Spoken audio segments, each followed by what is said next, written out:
We'll kick off this morning's with a Pledge of Allegiance, followed by a moment of silence, prayer, meditation, whatever you prefer. Our Pledge of Allegiance will be led by Keith Lemieux. Mr. Lemieux. All right, please rise. Repeat with me.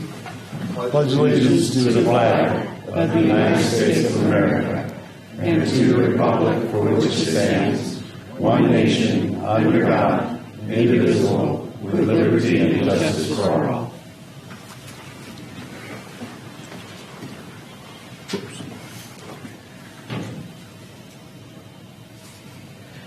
Thank you. Before we open up, I'd like to welcome Mr. Steve Johnson from Stetson Engineering to the podium. Thank you, Mr. Johnson, for being here. Thank you. Appreciate it. We'll go to all the agendas are posted. Everybody have a copy of them. Hopefully you can get a copy and follow along with us as we move through the agenda. Item number 3 is public comments. This time is reserved for the public to address the board about matters not on the agenda. No action will be taken on non-agenda items unless authorized by law. Comments are limited to 3 minutes per person, or longer if you need it. Anybody wishing to take advantage of public comments, now is your chance. Seeing none, we'll close public comments and bring to item number 4, special presentations. A report by the United States Geological Survey on the status of the Indian Wells Valley Groundwater Basin Recharge Study. Who's taking that on? Mr. Christensen? I'm not giving the presentation. It's going to be a WebEx, right? WebEx? Online? Yes? Well, they haven't made arrangements for that, so I don't know. Okay. So They're supposed to come in audio? Yes, they provided an email with, there's a WebEx. They couldn't make it in person, so they were going to do a WebEx. Okay, well. Okay, let's work on that and see if we can get that. Ms. Christian, could you find out if that can still do, and we'll delay item 4 and take it up later, if possible. If we can't, we'll just go without it. Brings us to item number 5, consent agenda. Items may be removed from the consent agenda for discussion by the board. A is approve the minutes of the board meeting August 10th, 2017. Approve minutes August 17th, 2017. Approve resolution 07-17, appointing members to the Policy Advisory Committee. And approve resolution 08-17, appointing members to the Technical Advisory Committee. Item E, approve resolution 09-17, applying for Prop 1 grant application for up to maximum dollar amounts available for the groundwater sustainability plan and for other sustainability projects. And F, approve retainer agreement with James A. Worth of Mercury, Hartock, and Worth, attorneys at law. Mr. Chairman? Yes, sir. I'd like to request that 5E be deferred for discussion after we receive our update report from the Water Resources Manager, which includes an update on the Prop 1 grant opportunity and the work that he's doing on it. I'd like to hear that before I approve a resolution to Thank you, sir. Approve the application. Appreciate it. Any other board member comments before we go to the public? I was going to ask the same thing, though, but are you asking that it still be pulled totally so we can talk about it rather than approved by consent? Yes, deferred for discussion. Okay, I understand. Okay, thank you. Okay, let's open it up for public. Anyone in the public wishing to make comment? I see Mr. Decker lined up. Good morning, Chairman Gleason and Board. For the record, I'm Don Decker.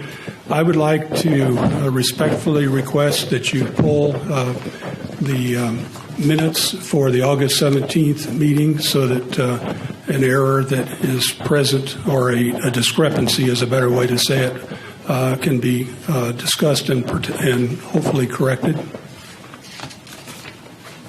Okay, August 17th minutes. Yeah, I got that. I just want to see. Do you have do you have it? What the discrepancy is? Yes, I do.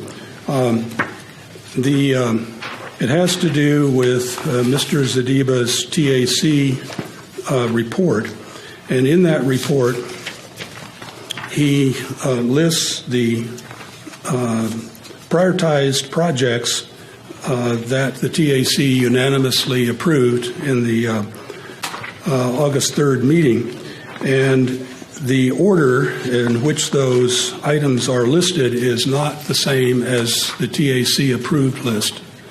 And this discrepancy is not a result, I want to make this very clear, of Ms. Duffy's work. She transcribed both the original vote and also Mr. Zadiba's testimony absolutely correctly.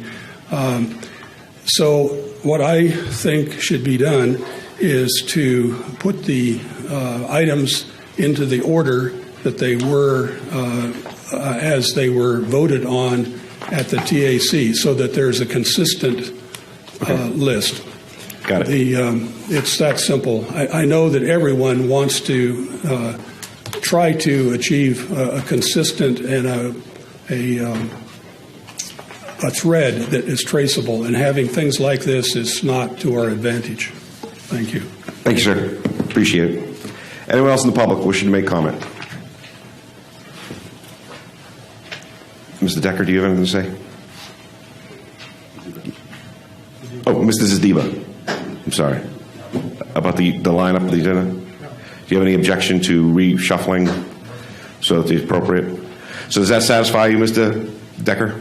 Yes. Okay, thank you very much. So I'm looking for a motion to approve consent agenda items A through D, defer on E, and approve F. I'll make the motion with the modifications on item B. Second. Okay, we have a motion and a second. All in favor say aye. Aye. Any opposed? Okay, let's move on to item 6. Report from the Technical Advisory Committee. Okay, I facilitated the second meeting of the Technical Advisory Committee, which took place on September 7th. First item on the agenda was addressing the administrative issues, and I'm pleased to report that all members of the Technical Advisory Committee had submitted their Form 700 Statement of Economic Interests, so that's taken care of. We also took care of another administrative task, and that was selecting a chair for the committee and a vice chair.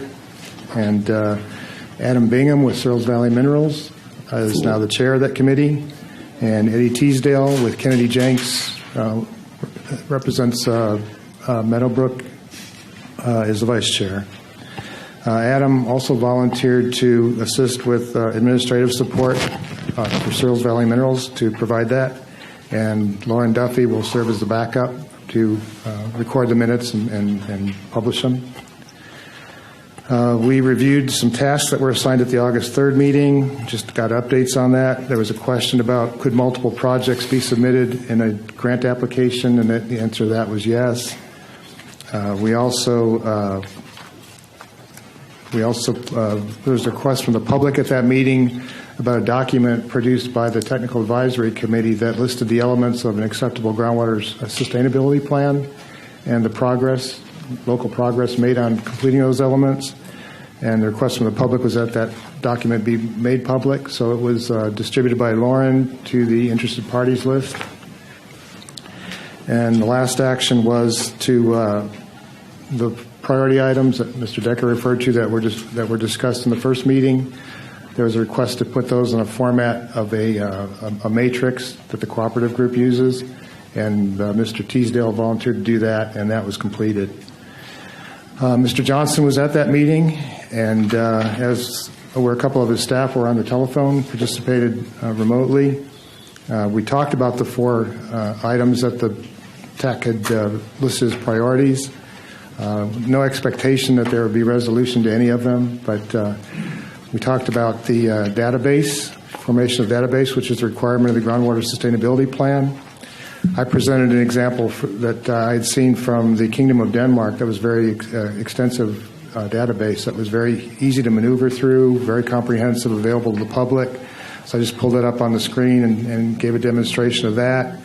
And then Mr. Johnson's staff, Gene Moran specifically, talked about their progress on putting together a database. And there was a commitment to make a presentation at the next Technical Advisory Committee meeting on the progress to date. There's another member of his staff, Steve, is it Reich? Right, yes. Steve Reich, talked about the groundwater model, and the intent was for a meeting to be coordinated, and Mr. Johnson will probably give more of an update, but for a meeting to be coordinated with Desert Research Institute to get an update on the model, what the, the model's availability and such. So those were discussed. Also, the California statewide groundwater elevation monitoring program, known as CASGEM. The cooperative group, the Indian Wells Valley Groundwater Cooperative Group, has been reporting that information, collecting and reporting that information. There was some discussion as to how that should take place going forward. It was decided that instead of the cooperative group being the responsible party, that Stetson would take that on, but the actual data collection and reporting would retain with the cooperative group. It was felt that the more in-kind services we can do, the better off we are at this point, realizing that funding is a restriction. So that decision was made. Talked about future agenda items, and then of course that one of them would be the database presentation by Stetson. Also was recommended discussion of existing estimates of groundwater recharge and discharge into the Indian Wells Basin, transitioning overnight of the USGS recharge study from the Cooperative Group Technical Advisory Committee to the Groundwater Authority Technical Advisory Committee, and also discussion of potential approval of the tentative assumptions of certain actions agreed to, presented by the PAC that have substantial technical content. There was also discussion about further technical advisory committee meetings, and we discussed, as did the PAC during their meeting scheduled for the end of the year, toward the end of the year, and we decided that the best schedule would be to coordinate those meetings on the same day that the PAC has their meeting scheduled.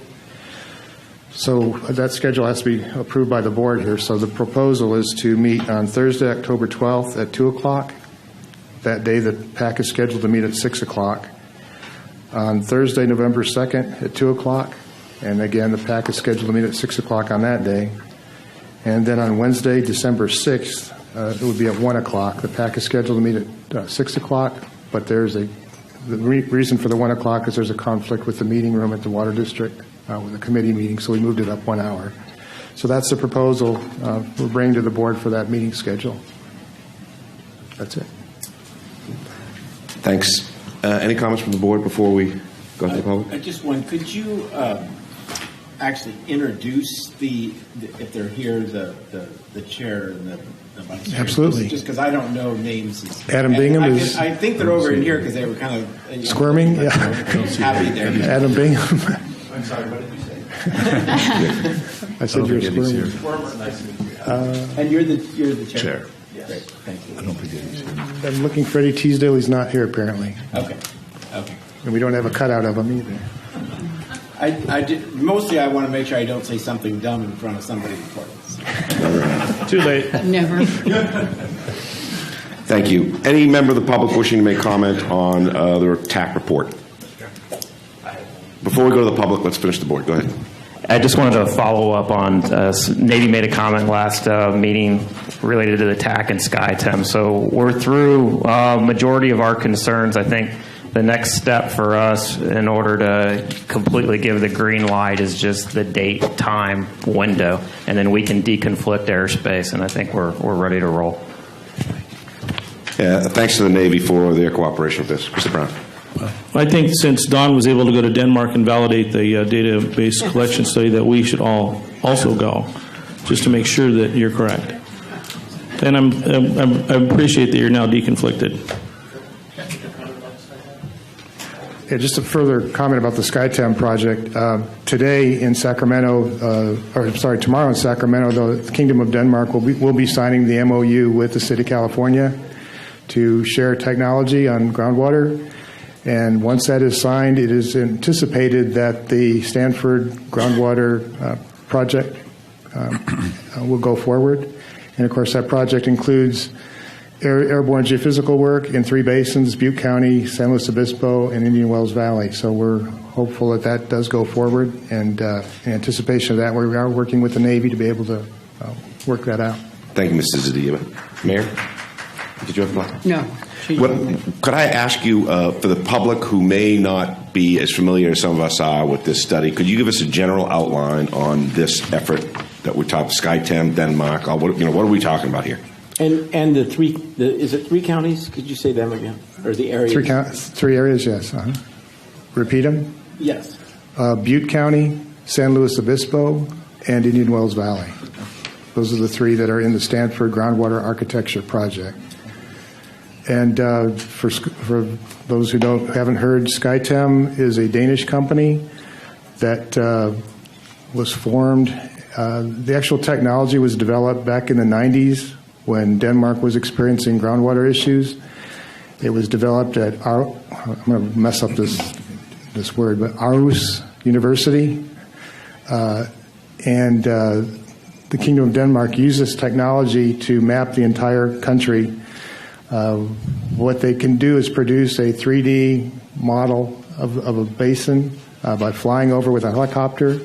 They dangle a loop, if you will, from the helicopter, fly about 300 feet above the ground, and they send an electrical charge into the ground. It excites the hydrogen atoms, and then when they shut it off, they measure the response of those hydrogen atoms, and they can determine salinity of the water, depth to groundwater, any geological figures such as faults, and also stratigraphy, whether it's clays, gravel, sand, whatever.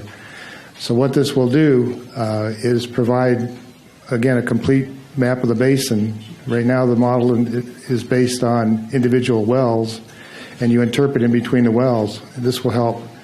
Of course, you have to verify the data with existing points, so we're going to use well data to verify the SkyTem data, but it'll give us, again, a full 3D picture of the basin, complete picture of the basin, and possibly we'll have 3 deliverables. We'll have the data, we will have an updated groundwater model from that data, and we will have a database, which is one of the requirements of the groundwater sustainability plan. So it's a great opportunity. The total project cost is around $2.1 million. The Stanford project is going to be funded by the state of California, about a third of that cost. It'll be funded by the Kingdom of Denmark, another third, and then the 3 basins will pick up the remaining third. Our portion in the original proposal was $200,000. We've added some contingencies. So the Board of Directors of the Water District have approved funding that portion. We also have contribution commitments from COSO Operating Company, from Meadowbrook, and from Mojave to share in that cost. So for that money, that amount of money, we have a very good opportunity to get a lot of data, and I think we're very fortunate that we were included in that proposal. Thanks, sir. Any other comments from board members? Mr. Johnson. Go ahead. No, Ms. Johnson. Okay. And I want to make sure I'm doing this at the right time, because Don had just spoken about the PAC and the TAC meeting, so I think it's better to do it now than wait for the Water Resources Manager report, because it's relevant.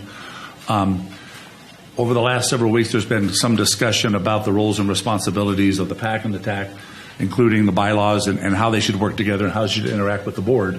And through that discussion, a suggestion has been made, I think it's a good suggestion, that at least the next meeting, which will be on October 12th, even though we talked about setting the meetings at 2 o'clock and 6 o'clock, I think Alan's going to be working on trying to coordinate them into one meeting so that we can interact the 2 committees together, at least for one meeting, maybe going forward, depending on what's needed, but at least for one meeting, interact the 2 committees together and make sure they both know what the other one's doing. And I think it'll be a productive step to take to keep the PAC and the TAC working together. So as the board adopts the meeting schedule, know that the October 12th, the time may change. The date won't, but the time may change. Thank you. Thanks, Steve. That's a great idea. Thank you. It's also going to prevent any one board from operating too much isolated from the other board. Yes. No vacuums here. We're working together and collaborating. Right. And that's going to be, I know it's going to be a strong focus of yours. Thank you very much. Right. Madam Mayor. I had a question, Don. The time frame on the release of the report, how long is it going to take to analyze all of the data? And are we talking years, or where are we talking? No, I think once the data is collected, I believe SkyTem doesn't actually, they just provide the data, and then somebody else has to go through that data and interpret it. And my understanding is that could be completed as early as April. And that's assuming that the airborne geophysical survey takes place in late October, early November. Wow. How are we funding that? That's the $300,000 that's been approved. No, I mean, but I thought that was just doing it, not No, that includes analyzing. that That is includes the that. analysis That's- too. Okay, thank you.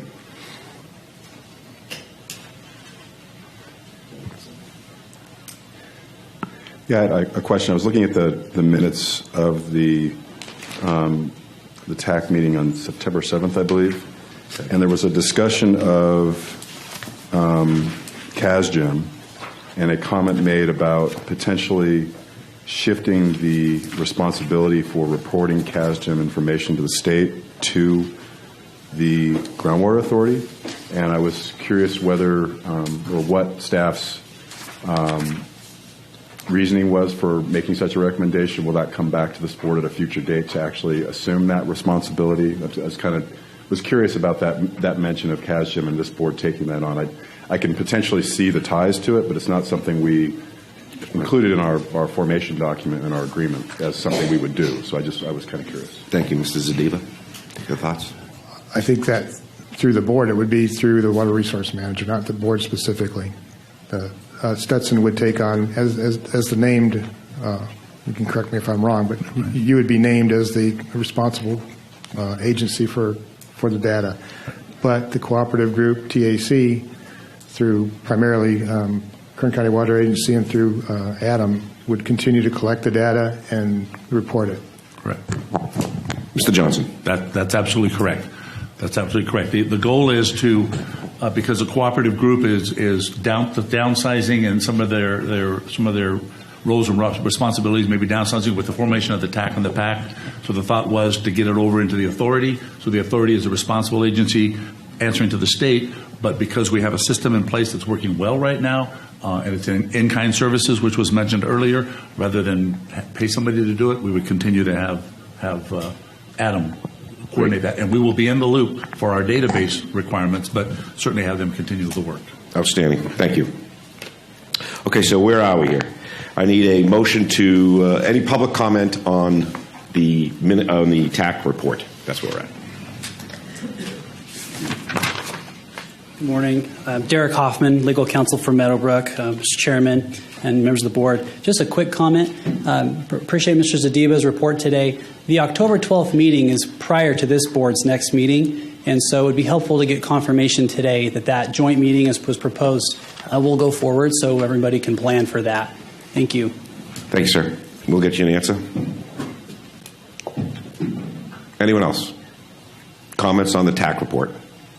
Okay, I'll close the public hearing, bring it back to the board for comment. Can we nail down a date and time for this, or how do you plan on making that determination, Mr. Christensen, on establishing that instead of the TAC meeting over here and the PAC here, one meeting? Mr. Chair, I think we have a date. I think the next PAC meeting in October 12th is set, and both those committees are planned to meet, so it's just figuring out a time that will work for both. So we have a day, we just need to figure a time. And you can let Mr. Hoffman know, when can he expect to know that the time of that meeting? Yeah, I'll let him know. And how much time do you need, Derek? 2 weeks? Yeah, well, October 1st? Derek communicates with me very well. Okay, so, cool. Good. Thank you very much. Any other discussion on the report from the Technical Advisory Committee? I need a vote to receive and file the report. I'll move receive and file. We have a motion, a second. Please, who's all in favor, say aye. Aye. Any opposed? Okay, item number 7, report from the PAC. Ms. Thomas. Yes, I handed out a written copy to the board members. The first item, we took the following actions at our meeting to make the following requests for the board to address. Number 1, the PAC directed the chair, Thomas, to request the GSA board to act on bylaws section 5.4 for specific direction on key policy questions regarding the GSP for the PAC. The PAC was informed by Mr. Worth, who participated in the PAC meeting by teleconference, and by Alan Christensen by email about 3 hours prior to the meeting regarding the appropriate agenda preparation process. And they recommended to us not discussing item 6, I think it was, on our agenda. The PAC has discussed cutting back their meetings to 1 per month and requests the GSA board approval for adjustment of the schedule for PAC meetings on October 12th, November 2nd, and December 6th. And they were originally scheduled for 6 p.m. at the IWVWD conference room. Number 2, Steve Goddard reported regarding a disadvantaged community representative for Trona. He introduced Audrey Schuyler, Schuyler, who works for the Municipal Water Company, who was present at the meeting, and she described her activities within the community and her interest in serving as a representative on the IWVGA PAC.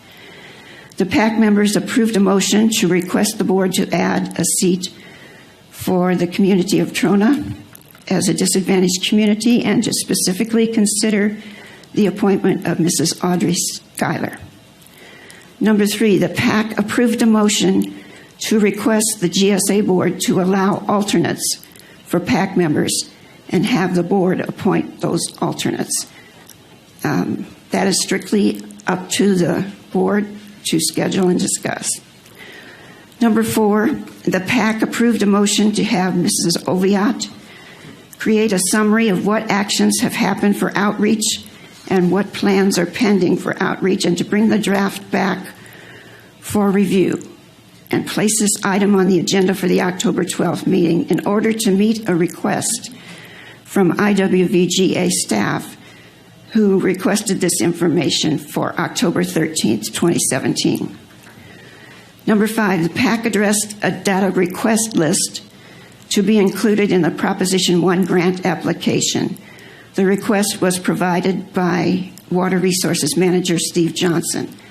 The PAC members determined that as individual representatives, they will provide letters of commitment, including the sizes of their organizations and signatures of members.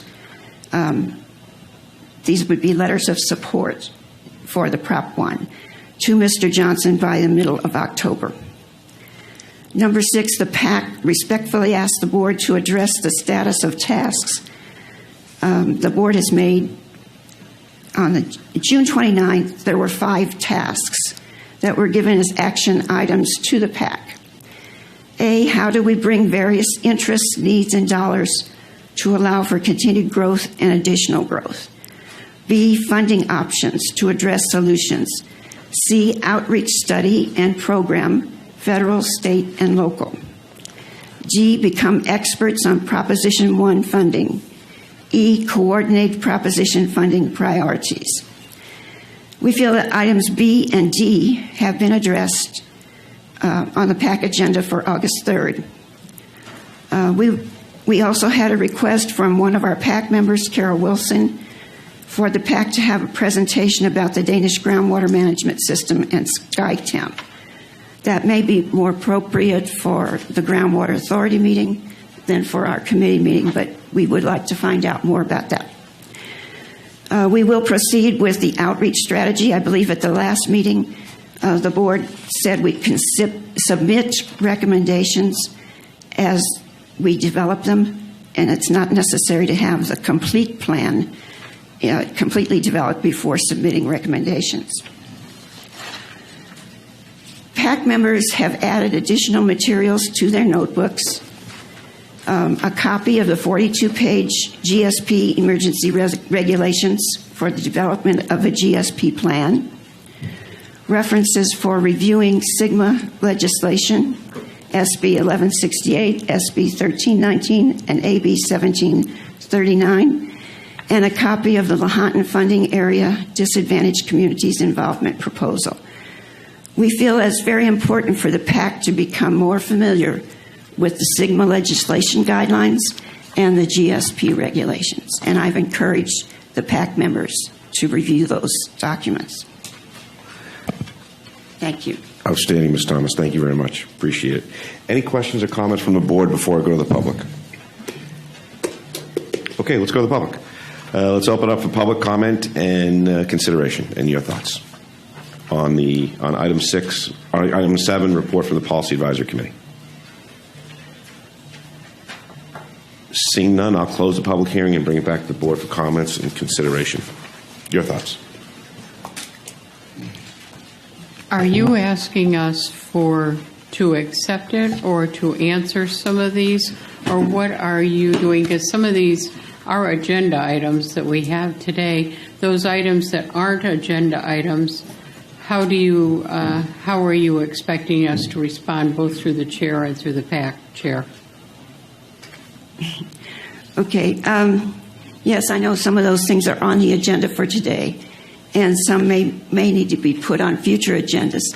I think it's important for the Water Resources Manager to weigh in on some of these topics, and so if you would rather delay these discussions and decisions until talking to him in more detail, or perhaps at the joint meeting, that's your prerogative. Well, I'm all for having a conversation. Why not have a conversation? Let's let the public hear what we think, and let's give us some conversation about the questions that you asked. Give you our best thoughts. We'll receive and file. There may be some things that we can't agree on that we will forward over to the Water Resource Manager to develop more thought and come back at the next meeting. But let's try jumping in here and seeing what we can do to answer some questions. And then the action will be to receive and file, and the public will have at least some feeling or sense of what we're thinking and where we're going. Fair enough? Okay, I'll start. I guess I'll start. Okay, a lot of stuff. Cutting back meetings to once a month, I think it's a really good idea. I think we unfortunately, Ms. Thomas, put you in a position where we kind of like put the cart before the horse. We asked the Policy Advisory Committee to start, we gave them some taskers, and there was some confusion and there was some not clear ideas on what their roles and responsibilities were as a PAC. I think that is normal. I think that is happens when you begin to form an organization. We experienced that 2 years ago when we first started, and it's going to take us some time to get there. We put you in front of the horse because now we have a water resource manager who can be more specific and give you the leadership that you require in order to respond to taskings from the water resource manager. So let me go through some of these things, and I'll just start talking for a little bit, and then you guys can jump in when you have some thoughts. According to our bylaws, the Policy Advisory Committee is an advisory board. Their job is to take tasks from the GSA and develop those tasks and develop recommendations and forward those recommendations through the Water Resource Manager to the board. They're not authorized to take on tasks that they were not assigned. So in some of the discussion items that were occurred during the last PAC meeting, I think it was an example of we got a bunch of thoroughbreds in the stalls ready for the bell to go off and run down the road for the bell, win the Belmont. Instead, what we need to do is we need to develop a strategy and a way to get answers to specific questions that are going to satisfy the Water Resource Manager in the development of his GSP, of our GSP.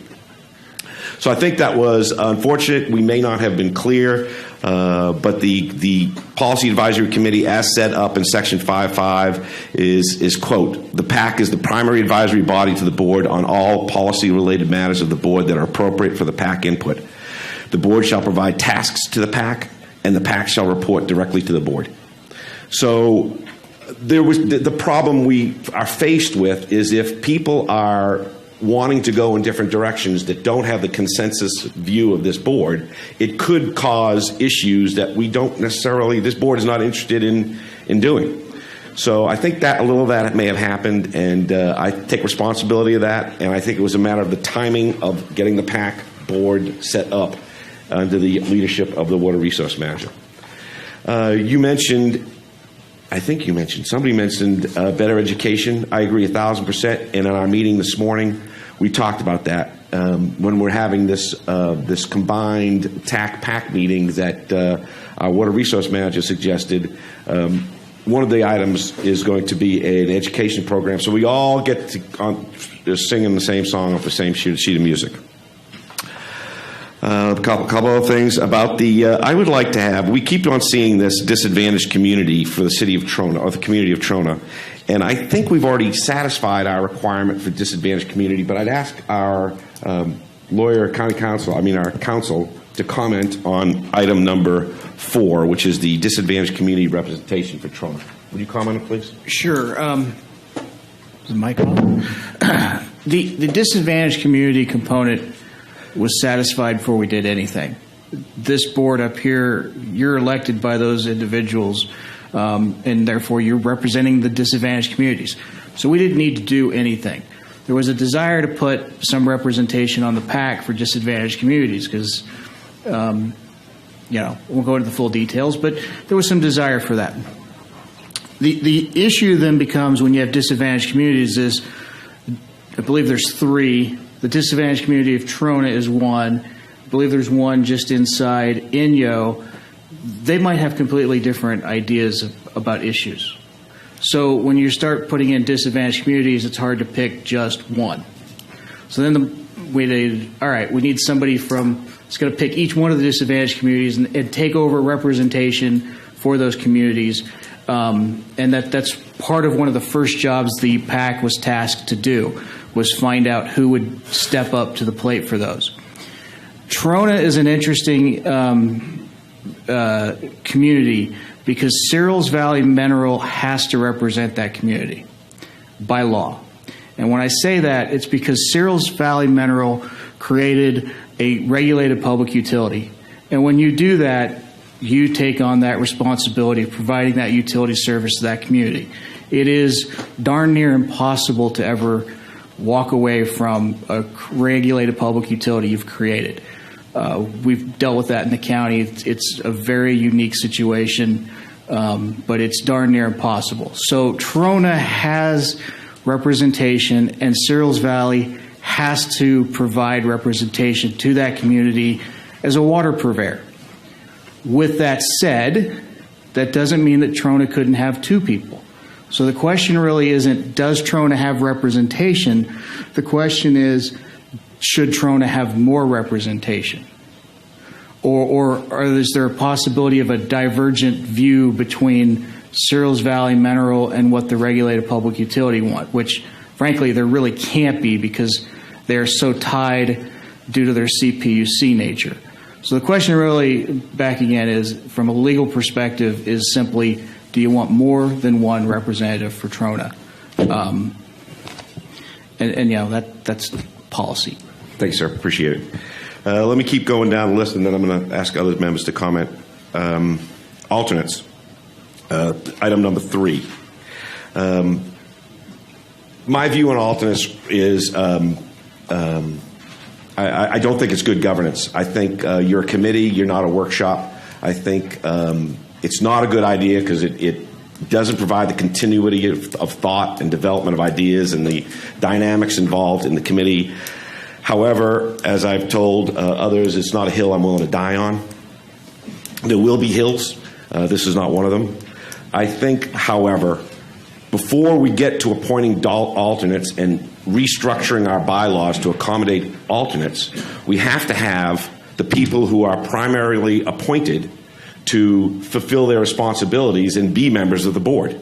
So I'm not willing to entertain alternates until all the primary members have filled out their Form 700s, which is a requirement by law that you fill that out within 30 days of assuming the responsibility of that member, of that responsibility.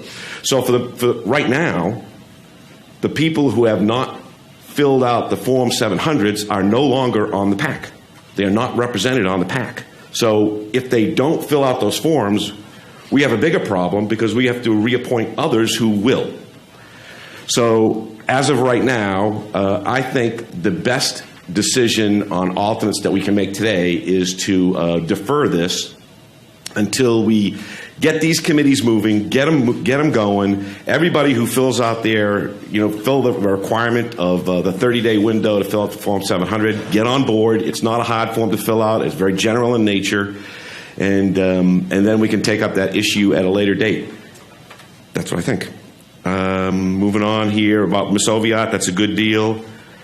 I'm glad she's doing that. She's a great addition to the team. I appreciate your leadership in keeping her focused on what her tasks are to support you and how you're going to manage that meeting, and I'm very thankful that you have that relationship developing. Talk about Prop 1 grant funding. I think that is going to be project-oriented, and the TAC is going to take ultimately is going to take a leadership role in defining projects that we want to have developed and funded. However, I think that the PAC needs to be pros from Dover on Prop 1 funding and any other funding that's available to help us get through the next couple of years in terms of funding and keeping this thing moving. There were 5 items that you have here in item number 6. A couple of them were mine. The outreach study, we talked a little bit about this, Ms. Thomas, earlier today. What I'm interested in outreach is not just the community. I think that's one phase and one way of looking at outreach, but I think we need outreach in Sacramento. I think we need outreach in Washington, D.C. I think we need outreach. We need to build partnerships across the land. LADWP, DWR, State Water Board, all those places. They need to know us by name. And that's the outreach plan I'm looking for. As far as delivering that product to us, that deliverable in stages, I'm fine with that. I just need to keep moving. I need names, and we need to assign tasks for board members to go make those contacts. And then I talked about my Prop 1 funding. Mrs. Wilson to have a presentation about the Danish Groundwater Management and Sky Team. Is that possible to do at the PAC, or is that the meeting that's coming up? Can we do that? What the item here, Don, is to request from PAC member Carol Wilson for the PAC to have a presentation about the Danish Groundwater Management System in SkyTem. I can look into that. There was a presentation given at a previous board meeting here. Right. Yeah, but I can check and see. Could you do me a favor? Could you get in touch with Mrs. Wilson and sit down and have a conversation about how best to satisfy? She's a member of the PAC, and so have a conversation. Sure. I talked also with another young lady who came up with a great thought about having Kern County Groundwater Authority presentations here on a more regular basis. One of the pivot points of the science we have mandating that we take all these actions is the fact that our monitoring wells are in decline. Well, that's wonderful. We've got that report and we've made decisions based on it, but we need to have a steady diet of that. So I talked with members of the Kern County Groundwater Authority Board, and they assured me that they're going to start making presentations here, and we'll do it on maybe a semi-annual basis or a quarterly basis, so we get a better understanding of exactly what the current status of our water agency. Yeah, what did I say? Water, you said groundwater management. Water. No. Kern County Water. Yes, thank you. I think I answered everybody's questions from my perspective. Okay, other board members with your thoughts. Yes, sir. If I go in kind of reverse order of what you brought up, with the SkyTem request, the first thing that I would want to know is that our water resources manager sees value in whatever data they produce through that study and including it in the GSP before we say, yeah, go make a presentation to the PAC. I enjoyed the presentation they made to us, but at the end of the day, our water resource manager has to recommend to us what data gets put into our GSP. And so I don't want to waste the PAC's time if the water resource manager says that's not going to be a value to me. I don't think he'll come to that conclusion, but I'd like him to make that recommendation before we set something like that up. Regarding the disadvantaged community representatives, when I originally proposed that, I understand what Mr. Hall is saying, that the members of this board represent those communities already. But the way I looked at it was that this is our advisory committee that's advising us on what these communities think we should be working on. And so I felt it was important that at the time when I recommended some additions, that one, I thought it was important that we had some residential customers advising us and not just entities and agencies. And likewise, I thought it was important that we were hearing some voice from the disadvantaged communities. And I didn't have any specific community in mind that had to be represented. And my original proposal was I figured that there would be people on the PAC that we would appoint that could represent industrial but also represent a DAC, or represent one type of party but also potentially be able to provide us input from the disadvantaged community. The Policy Advisory Committee members came back to us and said, well, we'd rather not fill two roles when we're sitting here. We'd prefer to have specific people doing this. So we added one disadvantaged community representative at our last meeting. We formalized that with the approval of the consent calendar today and then the resolution. I've never advocated that there had to be somebody from Trona besides Searles Valley Minerals on this PAC to represent. I do find it interesting that the PAC is recommending that if we do add a second person, that it be another employee of the company.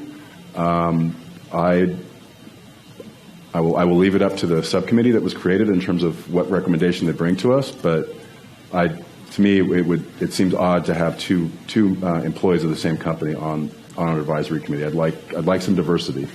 And as Phil said, the Searles Valley Minerals, as a subsidiary municipal water company, they have a responsibility already to serve those people, and so I feel like the company is already represented on the PAC.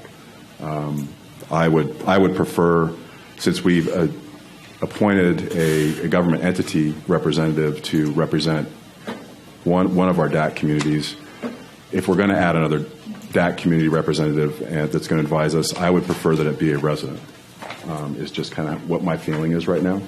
And I'm not saying it has to be at any one of the communities, but just I would prefer it to be a resident rather than another company or government representative. And that's the only comments I had based on what we discussed. Thank you, sir. Any other thoughts? Yeah, I should add, it might have escaped people. It did me when I was first thinking of this. We have added somebody from the CSD since we originally came up with our PAC, and they are a regulated public utility providing water service. So you could tie it into, it's not just that Trona should have two because of its unique size, whichever. It could also be that we've put on the PAC, I believe, every large public agency water supplier at this stage with the adding of the CSD. So having somebody that represented the regulated public utility out there would fit within that, would fit within that category too. Okay. Nick, I agree with you on the alternates. I think we should, I would just advise to wait a while and then decide exactly how to do that. On the idea of another representative from Trona, if the PAC is requesting that, and there's a couple of different arguments here, it seems like, for it, I would lean towards doing it, because I think the idea is that they ought to kind of help us say how they need to operate, and if that's some input that they need, then I'm not sure what the disadvantage to doing that would be. Are there PAC members who actually have been or taken off of the PAC because of the 700 form issue? I'm not up on that issue, so I wondered about it. It was the answer to that question is brought to my attention that there are several members of the PAC who have not filed their Form 700s. The 30-day window within which they must have filed the form has ended. So we are by default, no decision of ours, just by law, that they are not members of the PAC until they fill that form out, and then they'll be members of the PAC. I'm hopeful that that's the way it works out. So at this point, we're not looking to replace them. We're just waiting to get the forms filled out. I'm not looking to replace them. I just want to see them. I want to see it populated with people who are legally entitled to perform on the PAC. Great. As designed. Okay, that's my input. Thank you. Mr. Chair, on the alternates, I know we had a staff recommendation, and I did not agree with the staff recommendation and asked my counsel to direct me to do something different. However, I do understand the reason for putting it off until we're at the point where we have determined how that can best be done. So I respectfully will tell my city council we're not going to vote on it this time. I think, and that is our direction. I do have some concerns about where the PAC members go as far as direction, and I know we're going to talk about that in a future agenda item, but I had used this example for one of them because so much staff time is going to be used as the PAC continues to grow and develop. What if somebody really, really wise comes up as one of the PAC members and say, I want to investigate how we can turn, and I use this so it's so facetious it won't happen, how we turn oil into water. And all of you in your wisdom say, yes, I want to do that too, and they go off and ask staff and seek other directions of how to do something. And then after they've spent, I'm going to exaggerate again, $40 billion, come back and say, we can't turn oil into water. That's why I want the direction to come from this board. I think it's appropriate. It's not that I think any of you are going to do anything foolish like that, but since we are limited on dollars and time and how staff accomplishes some of the things we're asking them to do, I really would like to see direction come from this as we go on. I was at that PAC meeting.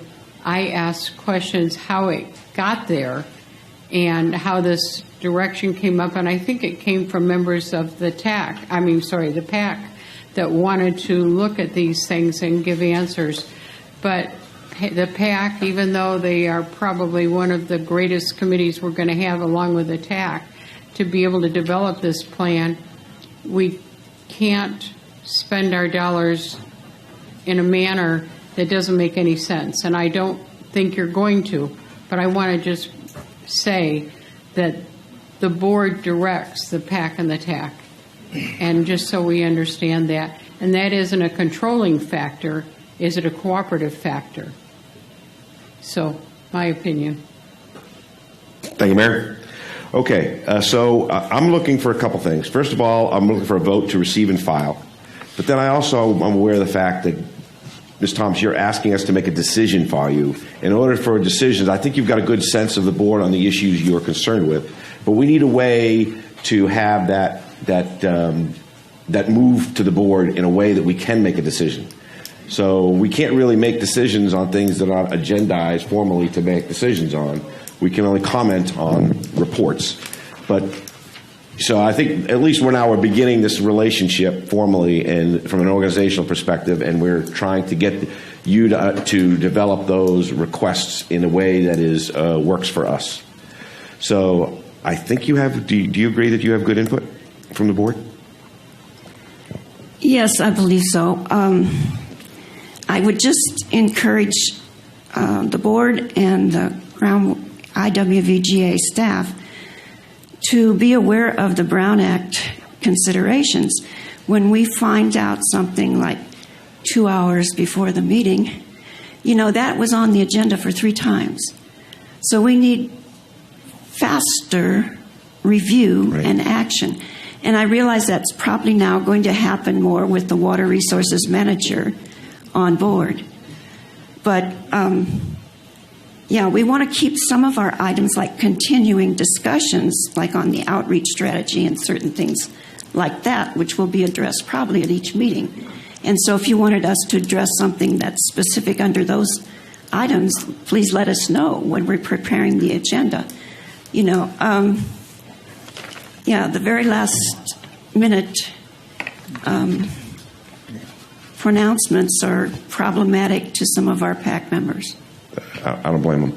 Let's work on that. Let's fix that. That's another communication channel that we have to improve on, and we will. Okay, I'm looking for a motion to receive and file item number 7. Wait, we have to open it for public discussion. Oh, I'm sorry. What do you guys think? Please come on down and fill us in. Thanks.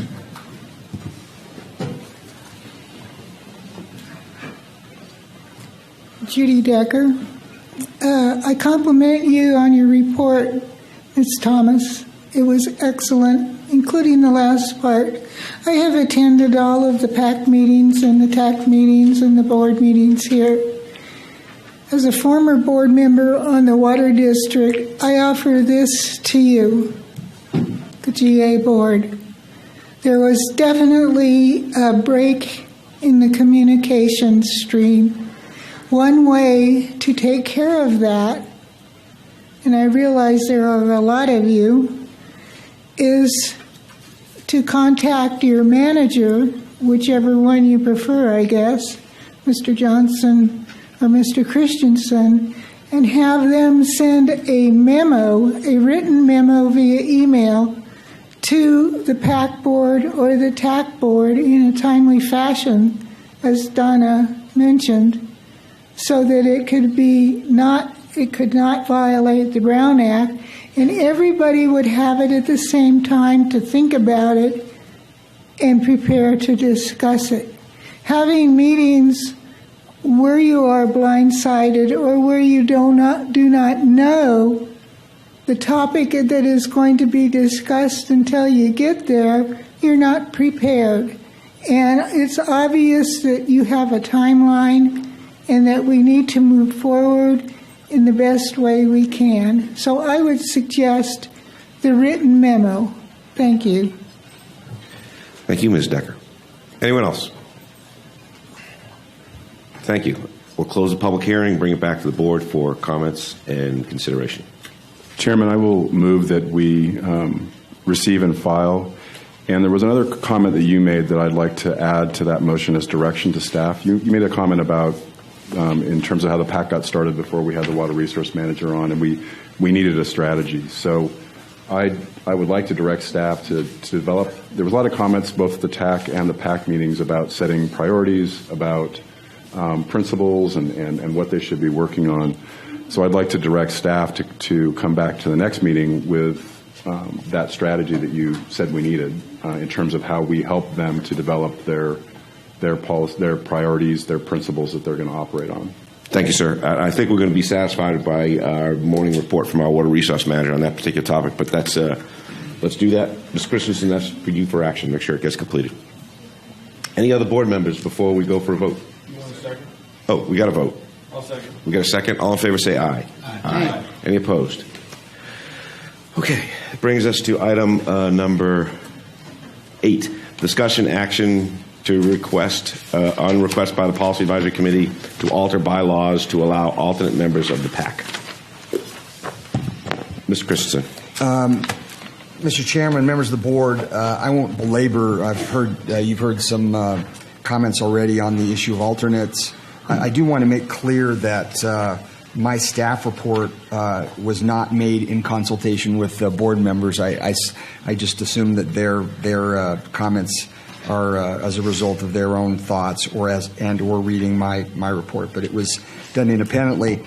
It is our recommendation that you wait to let things settle. My experience with commissions and committees over 28 years working with local government is that there are growing pains. We've heard a little bit about that. Let me address one other concern. I have heard that, the PAC and the TAC, and the TAC hasn't asked for alternates, just the PAC. The question would be, do you want to offer that to the TAC as well? I think that's, again, more administrative work related to that, but they would be they would probably even, I guess they would ask for the same thing if you wanted to be fair about it. This idea that this board has alternates, why can't the PAC have alternates or the TAC? That's a legitimate question, but remember the reason why we have alternates here is we have a very unique situation. First, you have 2 counties that have significant travel time to get here. And they are committed to this process. They said they were early on, but they serve on other boards and commissions, and they may not be able to be here. And so to accommodate them, I think that was one of the reasons we had alternates, was to make sure that, and those persons are policy-making persons. They are actually going to make policy-related decisions that will be binding. And the PAC is a recommendation-oriented body, so is the TAC. It really is different. And so I just wanted to point that out to you, that there is a difference between those two bodies. We envision that the PAC and the TAC work much like a city planning commission. Much of the city planning commissions typically get development proposals sent to them by the staff, but they could come to the city council, but the city council delegates that authority to them, and they are sent those things. So really, again, that's the driven by the board. They're directed to do those things.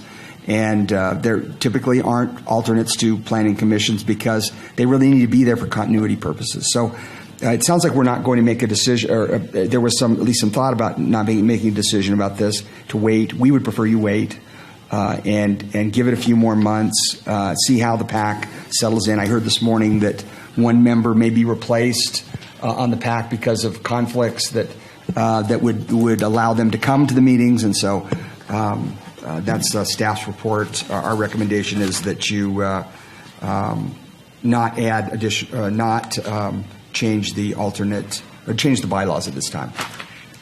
Thank you, Mr. Christensen. Any member of the board before I go to the public? Just to clarify, I don't think I heard anybody's going to be replaced anywhere, and there's no discussion of replacing. It's just a question of they can't perform until they submit their Form 700. Yes, I was referring to one member that wasn't able to come from the Navy, perhaps. Oh, yeah, that was an earlier conversation. Yeah, that's off the record.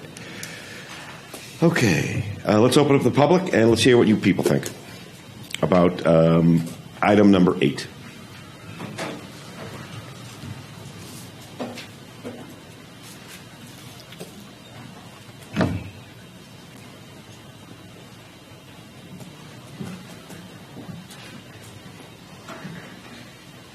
Carol Wilson. I need to say that I am a member of PAC as well as a member of the community.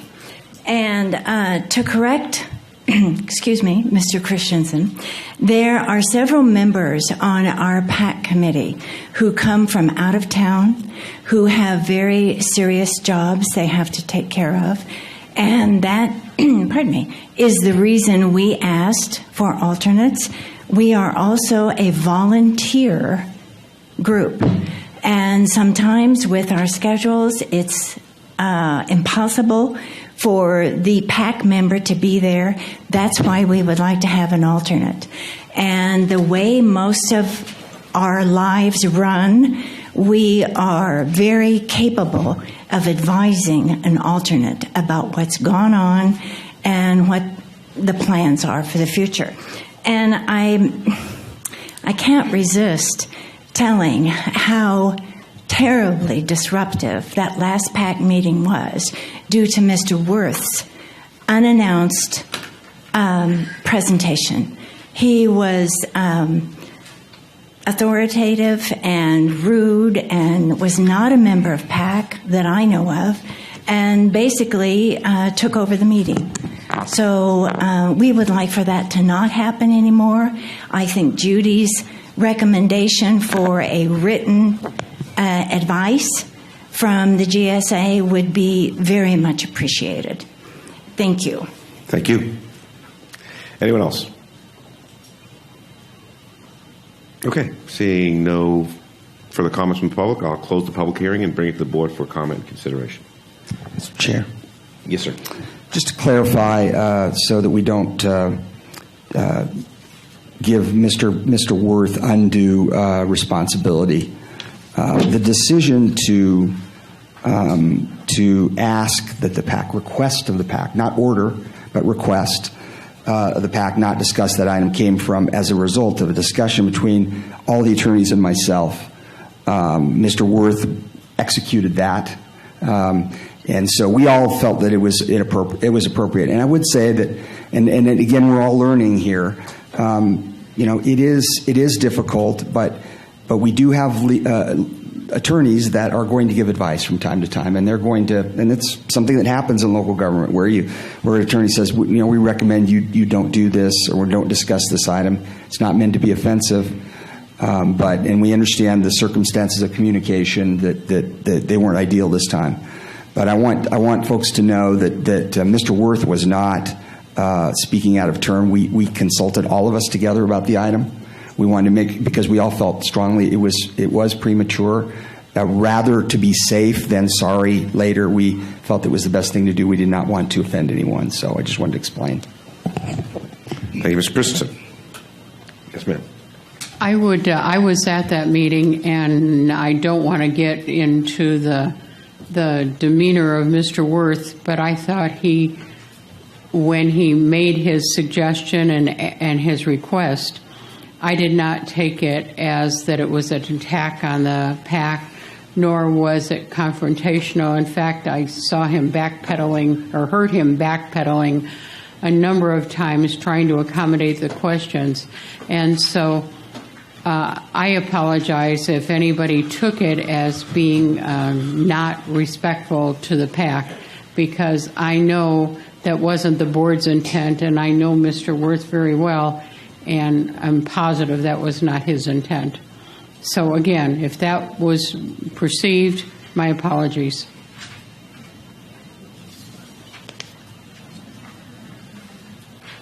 Anyone else?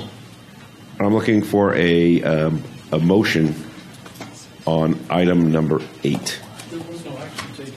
Yeah, we're not going to. We're not going to. Yes. So, but we still have to have a motion on item number 8. Is that correct? You can motion to receive and file, or just do it on your own prerogative as chair, because it's just a receive and file. So I can do that on my own prerogative? You can do it as your own. Receive and file. Yep.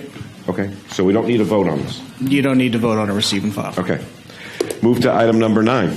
Welcoming our Water Resource Manager, Mr. Johnson. Welcome aboard. Thank you, Mr. Chairman.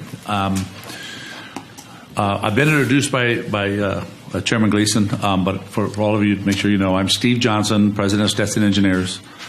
I want to let you know from the start how much we appreciate the opportunity we have for this challenge. It is a challenge for this challenge. It's actually very exciting, but it is a challenge that we have. It's and the growing pains that Alan had mentioned. With an organization like this, especially with the way you've set up the PAC and the TAC, they're all very, very normal. And I think a lot has been accomplished.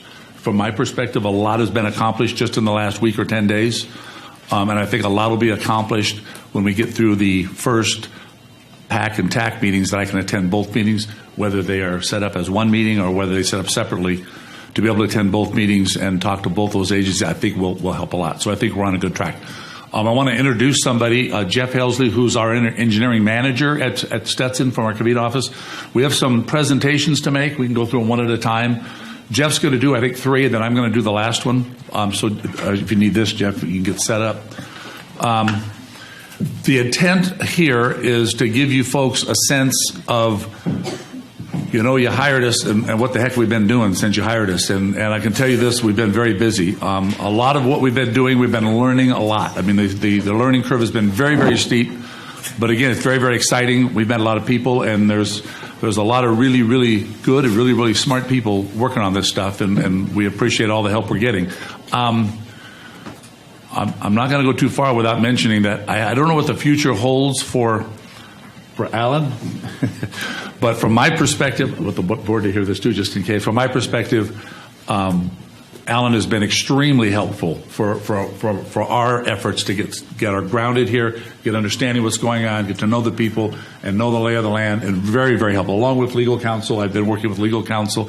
Don Ziba has been extremely helpful with Laura on what's going on and the communication.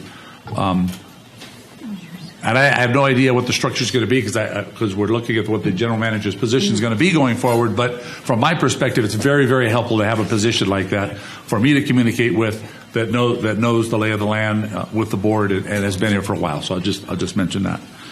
I think that's about it. As I mentioned, the 3 presentations are kind of give a sense of what we're doing. We talked earlier about what was going on at the TAC and the priority items that were identified at the TAC. I'm going to talk at the end of this about, at the last presentation, it's going to be about what we put together, working with Alan, we put together sort of a 6-month from when we started, so it only goes to January. It's from August through January. Sort of a 6-month work task, bridge budget, identify of work tasks. There's tasks identified there that we have no budget on because we're still working out what the costs are going to be and what can be accepted as far as budget for these first 6 months. But I'll tell you, there's a lot to be done. We got together with Alan, I'm jumping ahead to the end, but we got to work with Alan on what we thought were the most important things. We budgeted those to get things accomplished over the first 6 months, so we'll be going over that. The other items are things that we've been working on so far. Extremely important. This was made apparent to us from the first day. Prop 1 funding. This is going to be a fairly, I handed out a very detailed PowerPoint. We've narrowed it down so it shouldn't take quite as long. I think I mentioned when I was being hired that I talk a lot, so I apologize for that. We've narrowed this down. Jeff's going to prepare this and walk through Prop 1. Hopefully you'll learn a lot about Prop 1 right now because this is going to provide a lot of detail. We have some data requests for Prop 1, regular data requests. We have the schedule we're going to provide, and then we're going to get to the 6-month sort of the bridge budget and work task stuff that I'll walk through. So, Jeff, you can go ahead. We'll start with Prop 1. Good morning, Chairman and board members. As Steve said, I'm Jeff Helsley with Stetson Engineers. I'm going to be managing I am managing the preparation of the Prop 1 application. We'll look at the schedule for the Prop 1 application. It's a very aggressive schedule. Things are changing so rapidly. This PowerPoint was put together at the end of last week, and some things have changed since then. So I'll point out where the changes are between what's up here and how we see things going. This, of course, is an opportunity to get funding from Prop 1 for sustainable groundwater management planning. There's 2 categories of funding. One is Category 1, which applies to severely disadvantaged communities. There was a set aside of $10 million for that, with a maximum grant funding for $1 million for each project. And the Category 1 projects receive a waiver on cost sharing. That is, that project can be completely funded by grant funds if it's deemed to be eligible. And we'll look at later on the projects that we are looking at to put into the grant application. And we're evaluating all those to see if they do qualify for a Category 1. And we are looking for input from people who are familiar with the projects. They're projects that have been discussed by the TAC and I think at least to some degree by the PAC. And input from people who are familiar with the DAC community here. And Ms. Thomas has already handed me this morning some information on local DAC community, which I appreciate, and we'd appreciate any other input. Category 2 is open to qualified agencies, and it's really for preparing the sustainable groundwater management plan. There's 2 tiers within Category 2, and one of them is for critically overdrafted basins, which this basin is. They haven't given a final number. There's somewhere between $15 million and $30 million that are going to be available through the Tier 1 category, and there are about 21 critically overdrafted basins in California. That would make it appear that the chances for funding, if they fund it at $30 million, if you go to the next item, the maximum grant amount per plan is $1.5 million. If they make $30 million available and 21 agencies apply for the full amount, you have almost enough money to fully fund all of those requests. So it appears that this won't be a super competitive process, and at least the fund should be available to provide for this grant application. So that's a good situation. Many of these grants, there's far more people requesting money than there is money available. Looks like you're in this category going to be in a pretty good situation. In this category, there are cost-sharing requirements, the minimum being 50%. That is, we can only ask for the state to put in 50% of the funding for preparation of the GSP. However, there are some waiver provisions. You'll see when I go through what we have to put into application, we're going to provide a lot of information on disadvantaged communities in the area, and the state will consider that, and if they think there's enough benefit to the disadvantaged communities, they can do at least a partial waiver on the local match that's required. The expenses that would be eligible for being covered by the grant funds go back to January 1 of 2015. So some of the things you've already done would qualify. I'm sorry, that's for the match fund, sorry. That's important for the matching part. We can take advantage of money that's already been spent in this process, and it will cover part of the match that's required by the local agencies. The reimbursable costs started July 1 of 2017. So our costs to date would be covered as a reimbursable cost, and other costs you've had since July 1. And there's the type of thing, engineering of the projects would count as eligible costs. The application itself, there's 4 sections to it. The first 3 sections are kind of summary information, identification information, describing the location, doing some summaries of things that are talked more fully about in the 4th section, which is the attachments. And I'm going to go through the attachments in a little more detail because that's where the bulk of the work is. These are, the first 3 of the attachments. There needs to be a resolution from this board, which it can consider today, authorizing the submittal of this application and entering into a funding agreement with the state. We need to provide information on the eligibility of this body, and that the requirements vary. Basically, what we've seen for this body is the basin needs to have complied with the requirements of CASGIM, which is a groundwater monitoring and level reporting requirements that this basin already meets. If it was another type of entity was receiving funds from the grant, let's say we wanted to make, the water district was going to do something to help this, and we wanted grant funds to go directly to the water district. For them to be eligible to get the funds, we'd have to show that they met some other criteria, such as they had submitted an urban water management plan, which is one of the requirements. But it looks like so far it's just CASGIM that has to be complied with. We're continuing to look at that. And then there'll be a section on the justification for the project.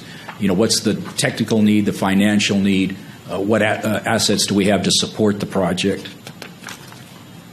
And here's the big item, is the work plan for preparing the Sustainable Groundwater Management Plan, and any projects that will be conducted to support the development of that groundwater sustainability plan. And of course, I think you're all aware that in this basin we need to have it completed within 2 years, the plan itself. We'll need to work out budgets and schedules for the overall preparation of the plan. And as I mentioned, we need to show some information on the different types of disadvantaged communities so that the state can consider whether we can get a waiver on at least part of the matching funds. The state schedule, they released the final application September 8th. Their guidelines said the applications would be due in 9 weeks, which would technically be November 10th, which is a Friday. After we prepared this presentation, the state announced, no, the due date is November 13th. Because they released it midday on September the 8th, they wanted to make sure everybody had a full 9 weeks, so they pushed it out 1 working day. So we've got till November 13th to submit the application.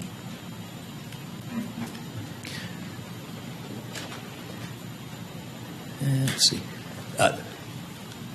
These are the items that we're pretty confident will be in the application. Certainly the preparation of the overall preparation of the plan will be in there. Then we looked at the items that the TAC had prioritized, and they made perfect sense to us. We concur with that we need to fill some data gaps, and there's some monitoring well locations that have already been identified by members of the TAC. We want to look at updating and or preparing a groundwater model. We are in the process of reviewing the existing model. We need to make a determination that it will meet DWR's requirements for use of preparation of a sustainable groundwater management plan. We're going to put in there the preparation of imported water study. If through the evaluation we determine that imported water may be part of the solution, and establishing a database, which has been discussed already. Here's another thing that changed a little bit. The TAC, and I believe some of this may be the PAC, had identified a number of other things that could be studied. And when we put this together, we weren't anticipating we would include those in the grant. As we've looked through them, we actually are now leaning towards including them in the grant.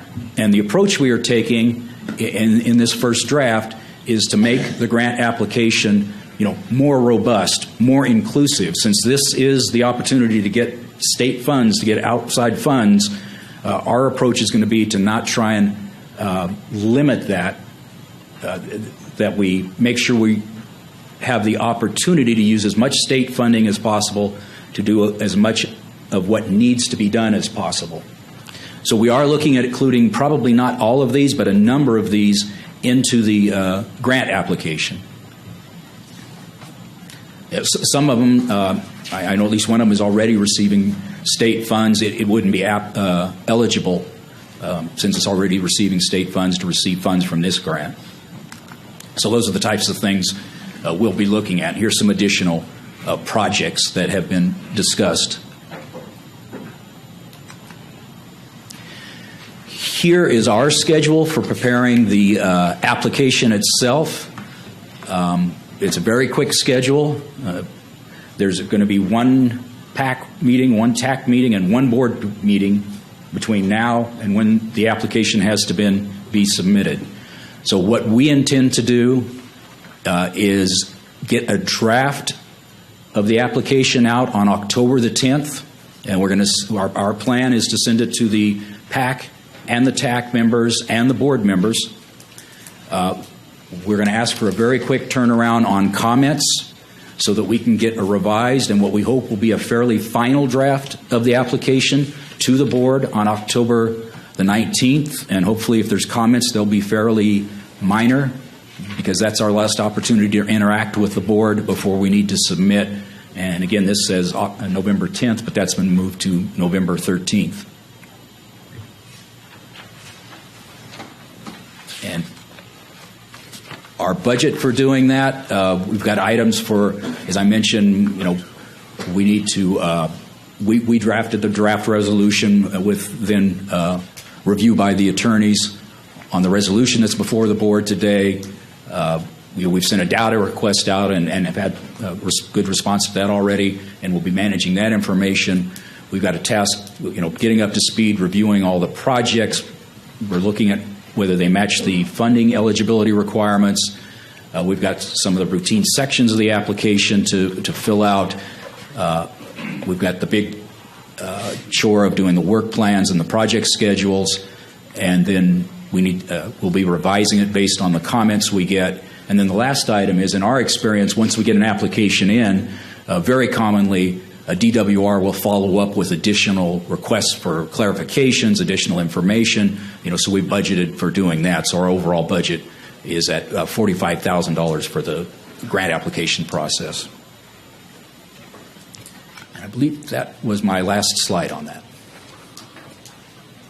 Could you go back 2 slides to that schedule again? Because I wanted, maybe if it's okay, just to emphasize to the folks here, including the PAC and the TAC, the October 10th date draft out, the PAC meeting and the TAC meeting are scheduled for the 12th. So this is only 2 days before those meetings. We anticipate doing a short presentation of the application at those meetings, and we're not necessarily expecting comments back at those meetings, but the goal was to get it out before the meetings so that we could at least have people a chance to see it, present what it is at the meetings, and then we need comments back after the October 12th PAC and TAC meetings. We'll need comments back as quickly as we can. We are distributing it to the board too on the 10th. because we'll have basically from the 12th, after those PAC and TAC meetings, from the 12th till just before the 19th to get it into a final format, and understanding that the board can approve this application with some minor modifications at the 19th board meeting. But generally speaking, our goal will be to have that application in pretty darn good shape to come to the board on the 19th. That's our plan. So I want to make sure everybody understands this is a bit of a tight schedule as far as getting review and turnaround. Thank you. Other board member comments. Mr. Page. Yeah, I just had a quick question on slide number 12 and 13, where you list potential projects that could be included in the application. As you mentioned, there's two pots of money to go after. There's up to $1 million to go after for DAC, severely DAC disadvantaged community projects, and then 1.5 maximum for developing of the GSP. Do any of these projects that you're listed here, would they benefit a severely disadvantaged community and could be part of that pot, or is that a separate list of projects you're going to have to develop? We are looking at all the projects to see if any of them can go into Category 1. And there's two criteria: does it benefit the DAC, and is it the type of project that they allow? And certainly some of these, at least a few of these, are the types of projects that they will allow in Category 1. We need to look at whether it is enough of a benefit to a DAC to meet that criteria. Jeff, it's important to note the matching requirements, the different matching requirements of the two also. I think that's a very good question, but the matching requirements, implore us to try and get some of the DAC funds. That's correct. Usually the competition for DAC projects isn't as great, and the matching requirements are waived if it is in Category 1 and benefits a DAC. I have a question. Yes, ma'am. When you talked about the list of projects, many of these projects, not many, some of these projects have already been worked upon. Is that work that was already done part of this, or are you looking to recreate or do new in this short period of time? We are certainly going to look at the work that's been done. And we'll talk about this a little bit more when we get into our data request, which is one of the next items. But some of these, it's our understanding, and we're still reviewing what's available, probably need the next phase study in order to provide information that would be more useful for the preparation of the Sustainable Groundwater Management Plan. So in that case, we'd have a work plan to do the next phase of study. Some of these, we want to make sure we can go back and get them if they're eligible costs that they've been done in the last 2 years. We want to count them as matching funds. So we have to show how they fit into the groundwater sustainability plan.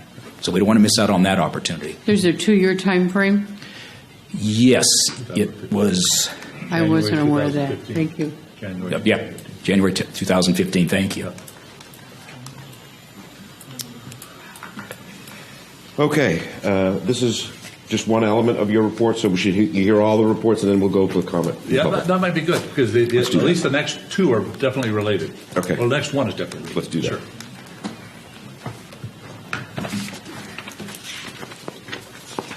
If I might just, these next two are involved the data request, one made for the Prop 1 funding and one made for the general SGMA work we're doing, the GSP.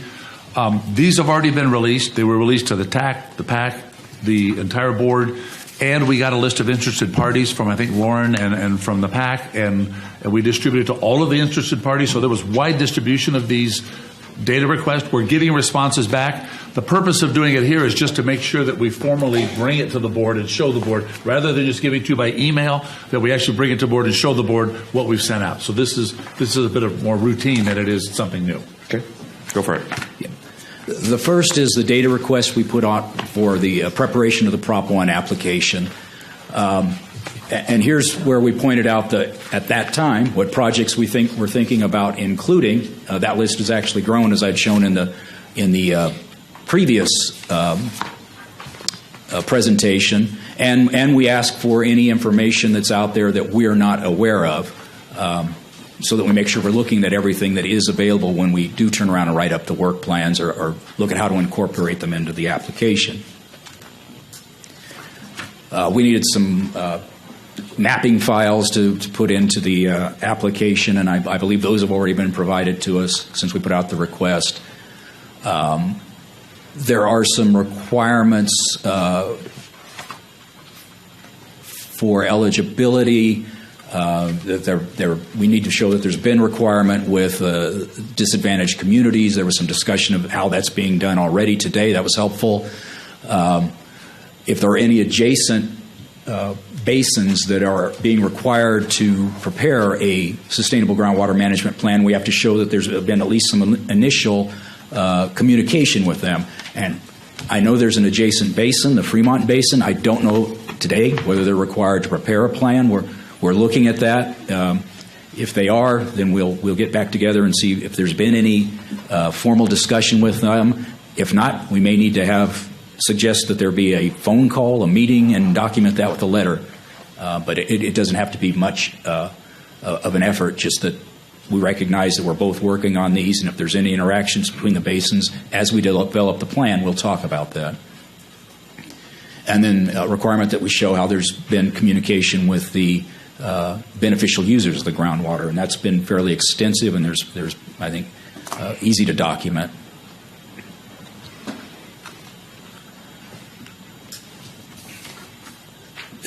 We need to show how the public's going to be informed about this, and there's been discussion about that. These meetings are one way, and we can document what's been done.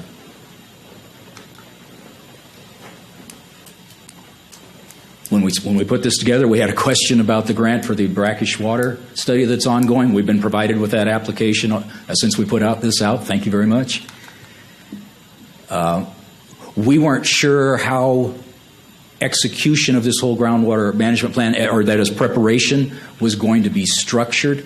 We've seen GSAs where other entities were doing some of the work and the grants needed to fund over directly into other agencies. I think that question's been answered for us. The Groundwater Authority is going to be the agency that signs the funding agreement. The funds will all go through the Groundwater Authority. So we pretty much answered that.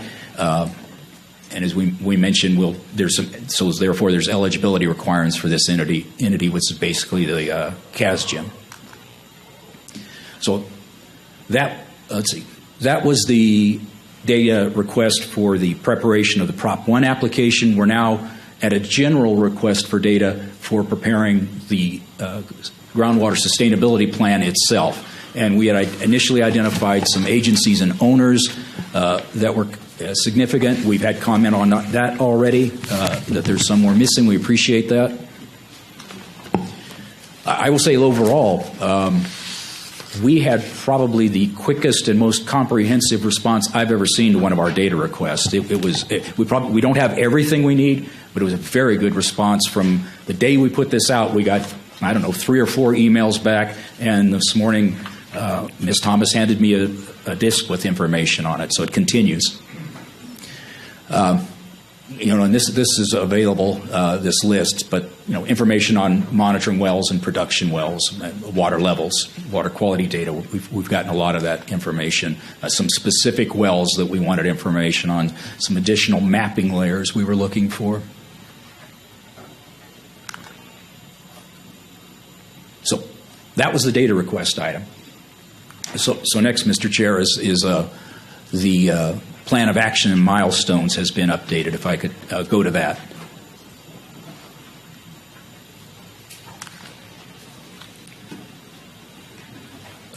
This is the basic format that you've seen before. All we did was update it. The date of us, the groundwater resources manager coming on board, shifted a little bit. The grant application process shifted a little bit because the state dates changed. We did, based on a couple of those things and looking at the work that was involved, we did shift the time on probably 3 of those initial tasks in preparing the groundwater sustainability plan itself, which are kind of the middle blocks there. Things like the basin description, those types of things. Everything else, we kept the durations the same, but they shifted out a few months. So I'll point out that the previous version of this had this board adopting the plan, I think, about 3 months before the deadline.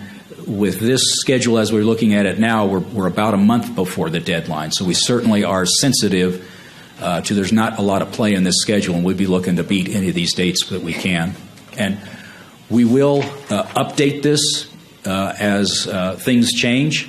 We're not anticipating it will need to be updated every month, but if it does, we will update it and bring it back.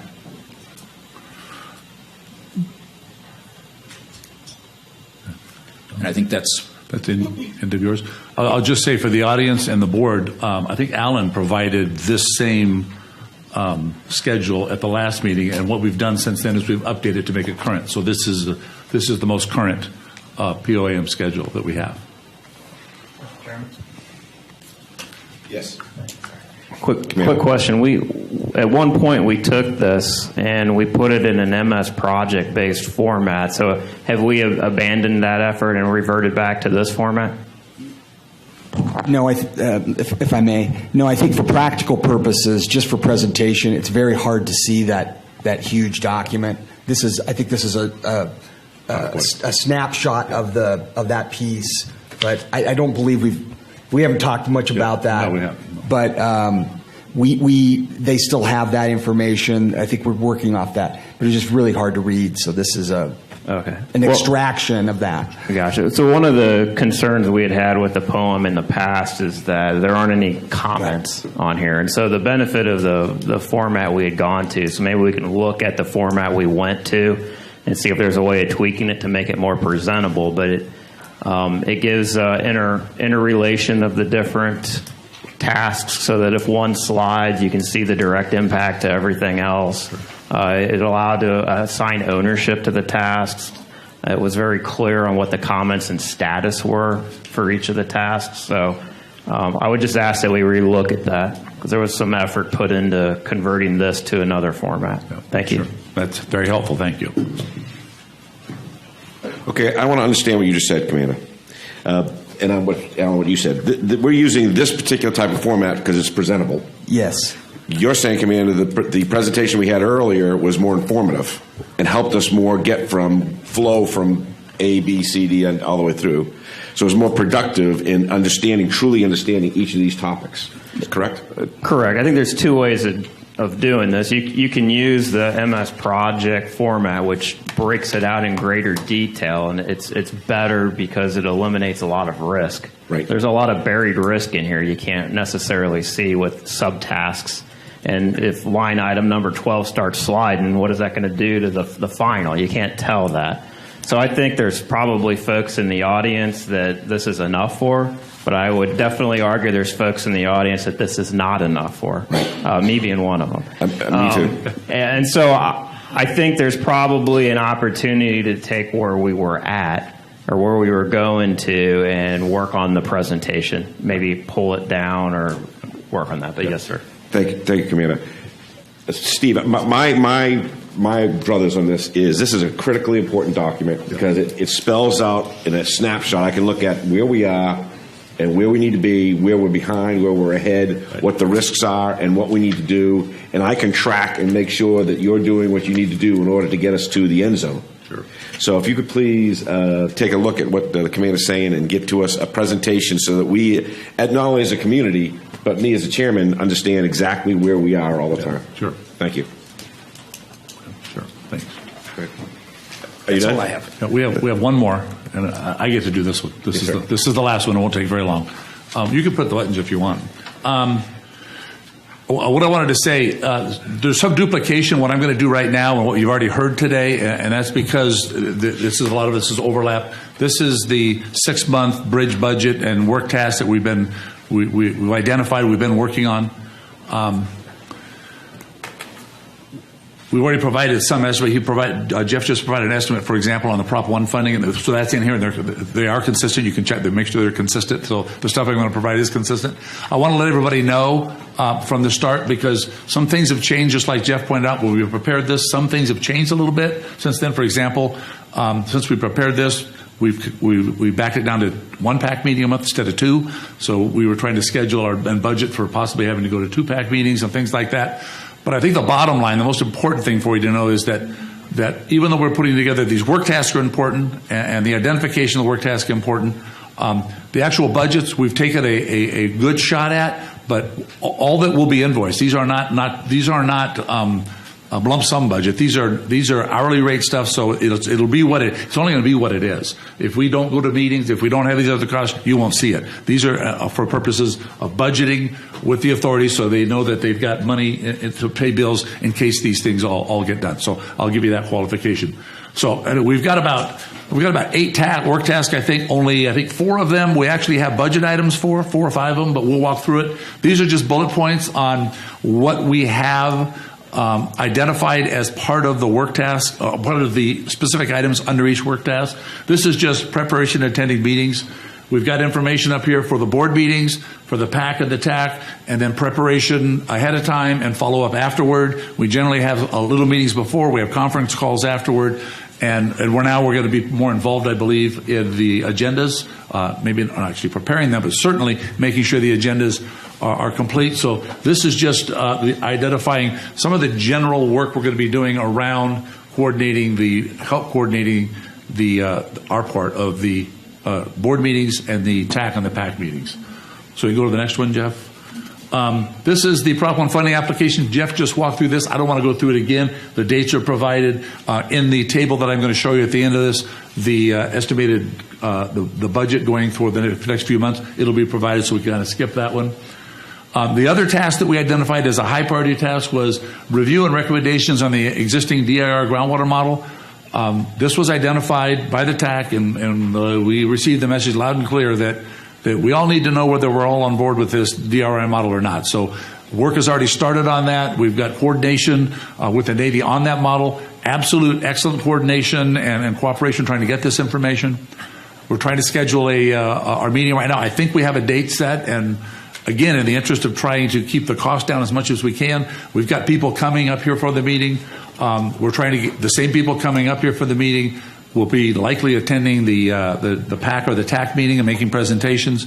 We're going to try to do it all on the same day, so we make one trip up here, and that's it. We're not doing multiple trips and trying to keep the cost down, but we're in the process of scheduling that right now. So that the goal here is, and there's a deliverable associated with it. So the goal here is to evaluate the existing model, provide you with a summary of the model and a technical memo, so you understand what's in this model, what it can do, what it can't do. Identify if there's any suggested recommendations we would make on modifications or updating or anything we come up with that we'll make recommendations on, we will provide that. And it just as a segue to this, we talked earlier about our coordination with the PAC and the TAC. And hearing some of the concerns about the PAC and the TAC and how it works and getting them working together. One of the things that Jeff and I discussed, and we talked about it in our group this morning, one of our goals is going to be when we do produce a deliverable. For example, here we're going to produce a deliverable, a technical memo on the model, and with the review of the model, conclusions, recommendations going forward. We're also going to include separate sections for both the PAC and the TAC in areas where we believe the PAC should weigh in and areas where we believe the TAC should weigh in. So going forward, and this is for Donna Thomas, going forward, these kinds of documents will provide the segue with the board approval, which we'll go through the board first, segue for identifying items that will be on your agenda and specific direction of what we need input on from the PAC and the TAC on all of our deliverables. That would be an approach, and I think that'll help pull everything together and keep us going in the same direction. So this is one of the priority items is the review of the model and get us on the right track on the model to see where we're at and where we need to go. The next one is database and data collection. You've heard a presentation. Don provided the presentation on the Danish model. We were there. We listened to that. It's good. So we're using a lot of that information. We are scheduled to present a database program, a database model for use in this basin at the October 12th TAC meeting. Is primary at the TAC meeting. We can talk about it at the PAC. If we do it, we might be together. But either way, we'll prepare it and present it for the TAC meeting. One of the goals here, I want to make sure everybody's aware that we are certainly aware of this. One of the goals here when you're preparing a database like this is to make sure, and I think Don emphasized this with the Danish model, and we're certainly aware of it, and we're talking to the state also, it's extremely important on a database model that if we put this database together, that it folds very easily into whatever the state's doing. The state has not set a lot of guidelines for a lot of this stuff yet, but they have an idea of what they're looking for. So we will make sure before we go forward that whatever database we present to you, whatever database we put together for this basin, that it will fold in with the state. It may be exactly what the state uses, or it will certainly fold in and be adaptable to the state very, very easily. Otherwise, we don't want people having to go back and redo things or have to make major adjustments. It should be a simple process. So that's one of our big goals, is to make sure that it does what you need to do for the basin, but in addition to that, folds into what the state's doing statewide for their database. So that's what we're doing on the database. The next one, this is just project management cost schedules, things like the POA schedule we talked about here, pulling together these 6-month budgets. That's just something that we've identified. We have a little budget for that. That's actually a number. And I think this is the last one we have budget items for. These other items, as we go forward, are things that we recognize are extremely important. We have not identified a place to budget work for these in the first 6 months. Doesn't mean we can't do it.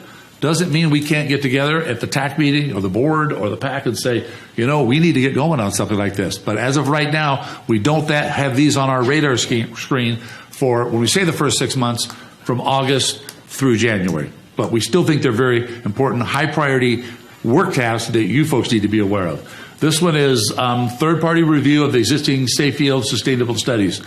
I just learned this morning from Donna that there was 198, is that correct? 198 studies that have been done on this subject. And so certainly one of the things that we feel needs to be done is those need to be evaluated. They need to be consolidated. We would ultimately provide a technical memorandum on that information, so that it's clear for everybody what exactly people are saying and why they're saying it, and then we'll provide our opinion on what we think makes sense.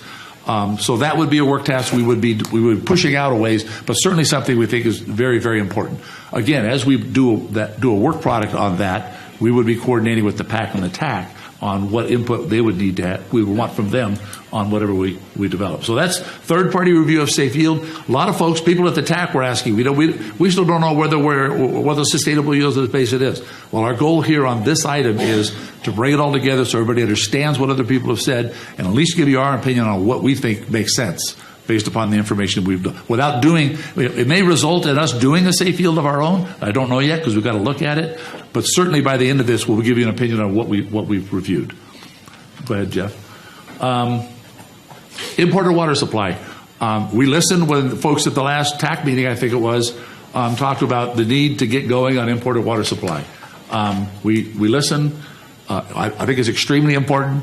There's certainly a need for management of the basin, whether it's partial conservation, imported water, whatever tools we've got. But imported water, I think, has got to be part of the tool bag that we have to look at to bring this basin into sustainability. So one of the items is to get started, get a group started on looking at imported water supplies, what's out there, and bring it back to the committees and to the board and say, these are the opportunities, these are the constraints, these are the policies, these are the legal ramifications on various different imported water supplies. We don't have a lot, but there are a couple of alternatives. So that was an important task we thought should be looked at. Last one is, this is actually drafting. We thought that actually drafting the first few chapters, these are the general chapters of the actual GSP document, should be getting started. And we're looking at the overall schedule, the POA model, looking at that.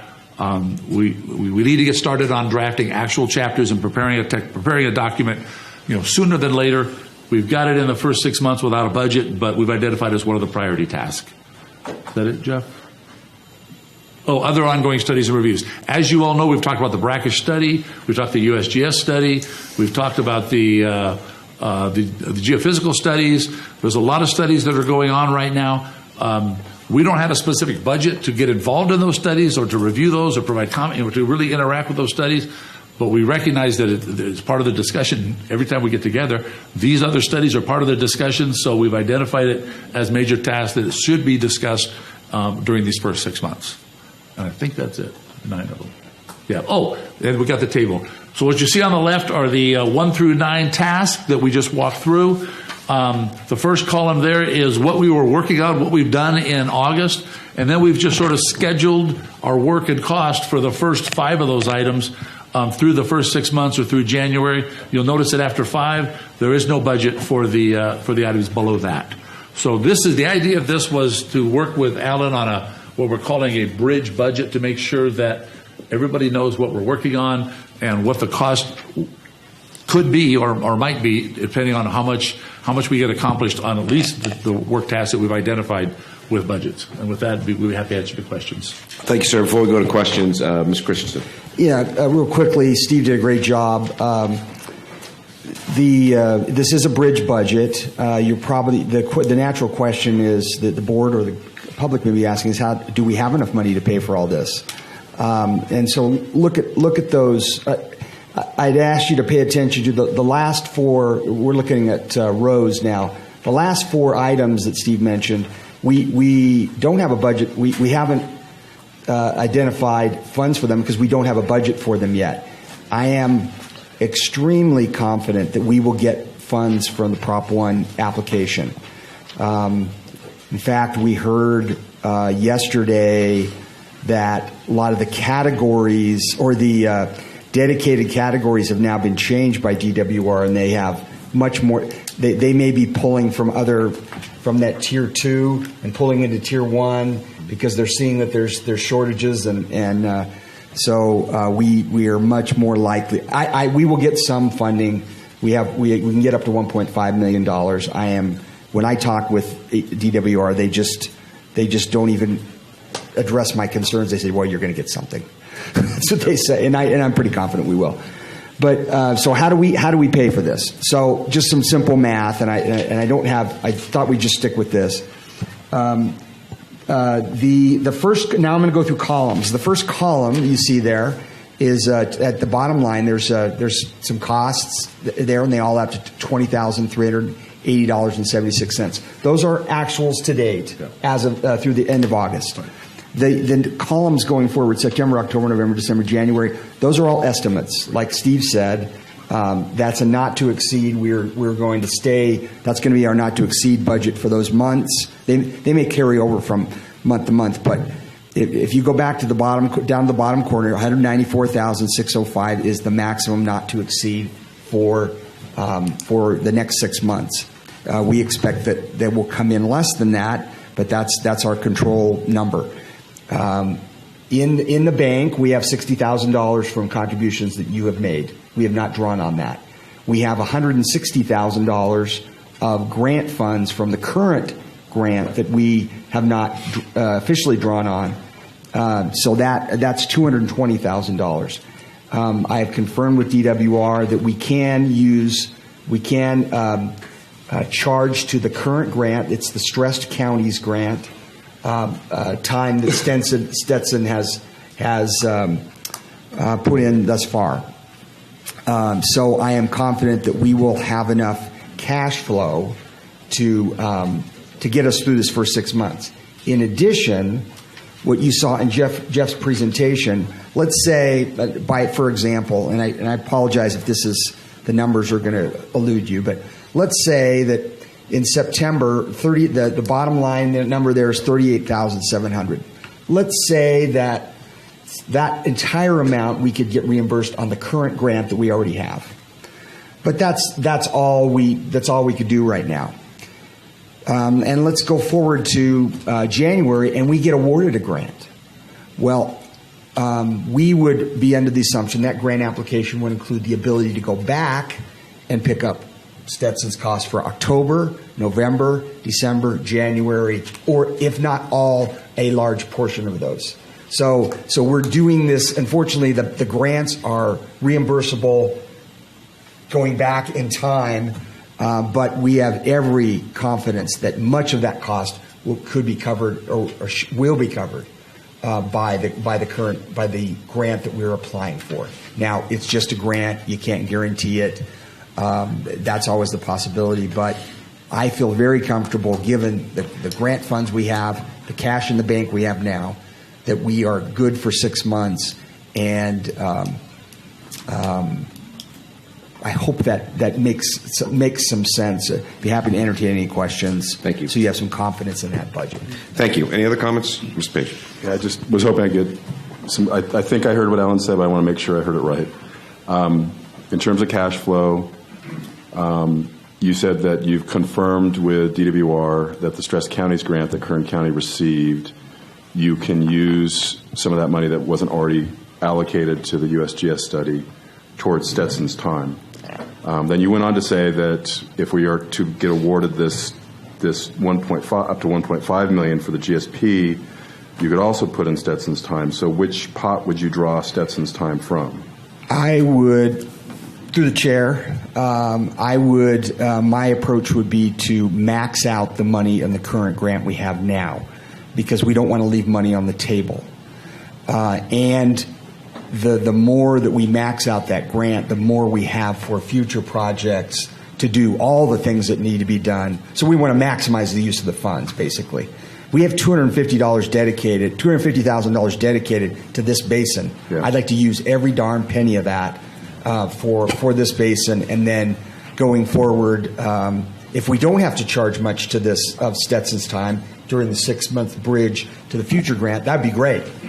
Okay, I just want to, because I heard both, so I want to make sure I understood what And your you plan can't double reimburse. We can't, No, I get that. And so my next question is, in terms of the next grant application that's due on the 13th of November, I know we can't say exactly when we'll get to that money to start spending to reimburse costs, but based on your experience with the Stress County grant, between the time you were awarded and you actually had money in the bank, how many months was that? I think I know what you're getting at, cash flow, right? Yeah, I'm trying to figure out the cash flow. Yeah. We will, it will be likely, if they award in January, February, we will not be able to draw on funds for 3 months after that, minimum. So there will be some cash flow needs from the time we get awarded, let's say January 20 or February 2018, till whenever we can start expending. And that may be where we draw upon either loan contributions from members, or the water district has indicated they may be able to fund a bridge loan. But again, it would be intended to maximize the grant funds. So yeah, we would need one. Okay, so in terms of cash flow, then you'd still be looking for some sort of bridge advance or loan or something along those Yes. lines. Okay, thank you. Anyone else? I was going to try to chime in on this question about. You're like, at this point, you're lucky you have the president here, because one of the things that we can do when it comes to cash flow and things like that, we could hold bills back too. We're looking at this job as a partnership. We're in here with you guys, and if we need to work with our accounting system. My accounting people are going to be really mad at me about this, but if we need to work with our accounting system, we can do that to a certain extent. And I want to make that commitment to the chairman on that too, also. Thank you, sir. Okay, let's open up to the public. Anyone in the public wishing to make comment?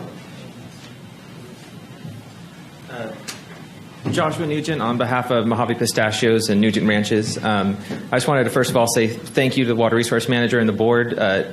Kind of feel like we've been in kind of a 2-year process to really get things together and settled, and now I feel like we're really the rocket's about to take off. So I really appreciate that. I also especially like that there's going to be some direction for the TAC and the PAC. I think it's great that we've got all the people together and that we're all working together on both committees.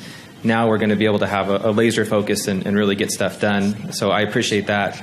And then my only suggestion would be is when we're talking about imported water, does that also include things like stormwater recapture and doing things to help, whenever LA does spill water or whenever the natural stream water comes down, that we can somehow recapture that water as well.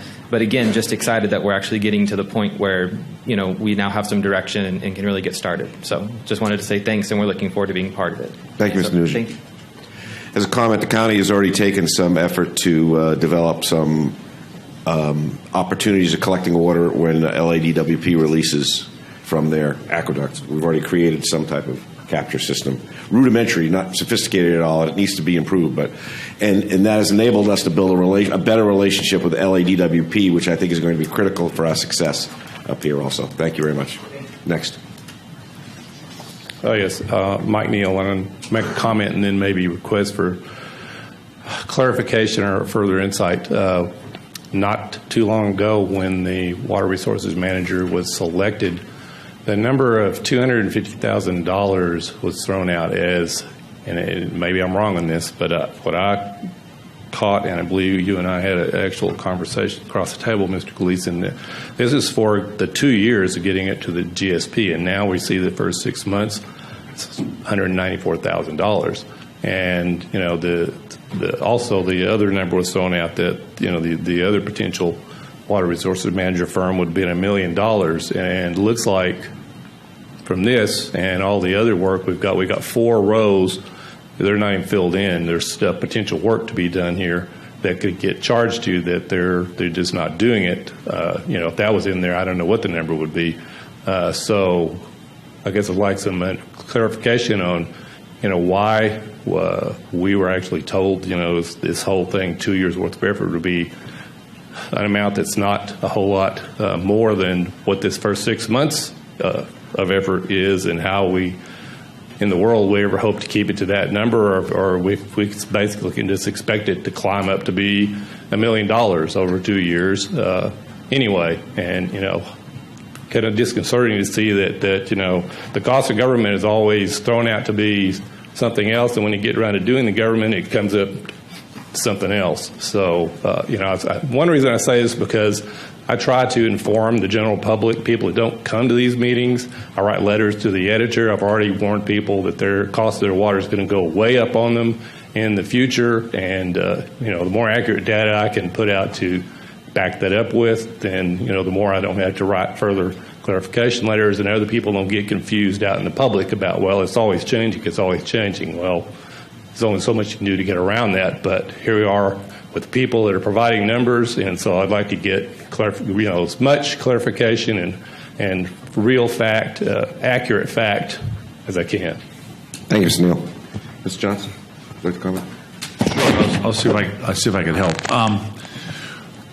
At the last board meeting, we had a similar discussion. We had a similar discussion about about our agreement and what the costs were. I explained then, I want to go back and just hit it really quickly again, that as part of our submittal to do this work on our qualification section, there was a request made a few days, I think it was 3 days before the proposals were due, to include a 2 or 3 year budget for this stuff.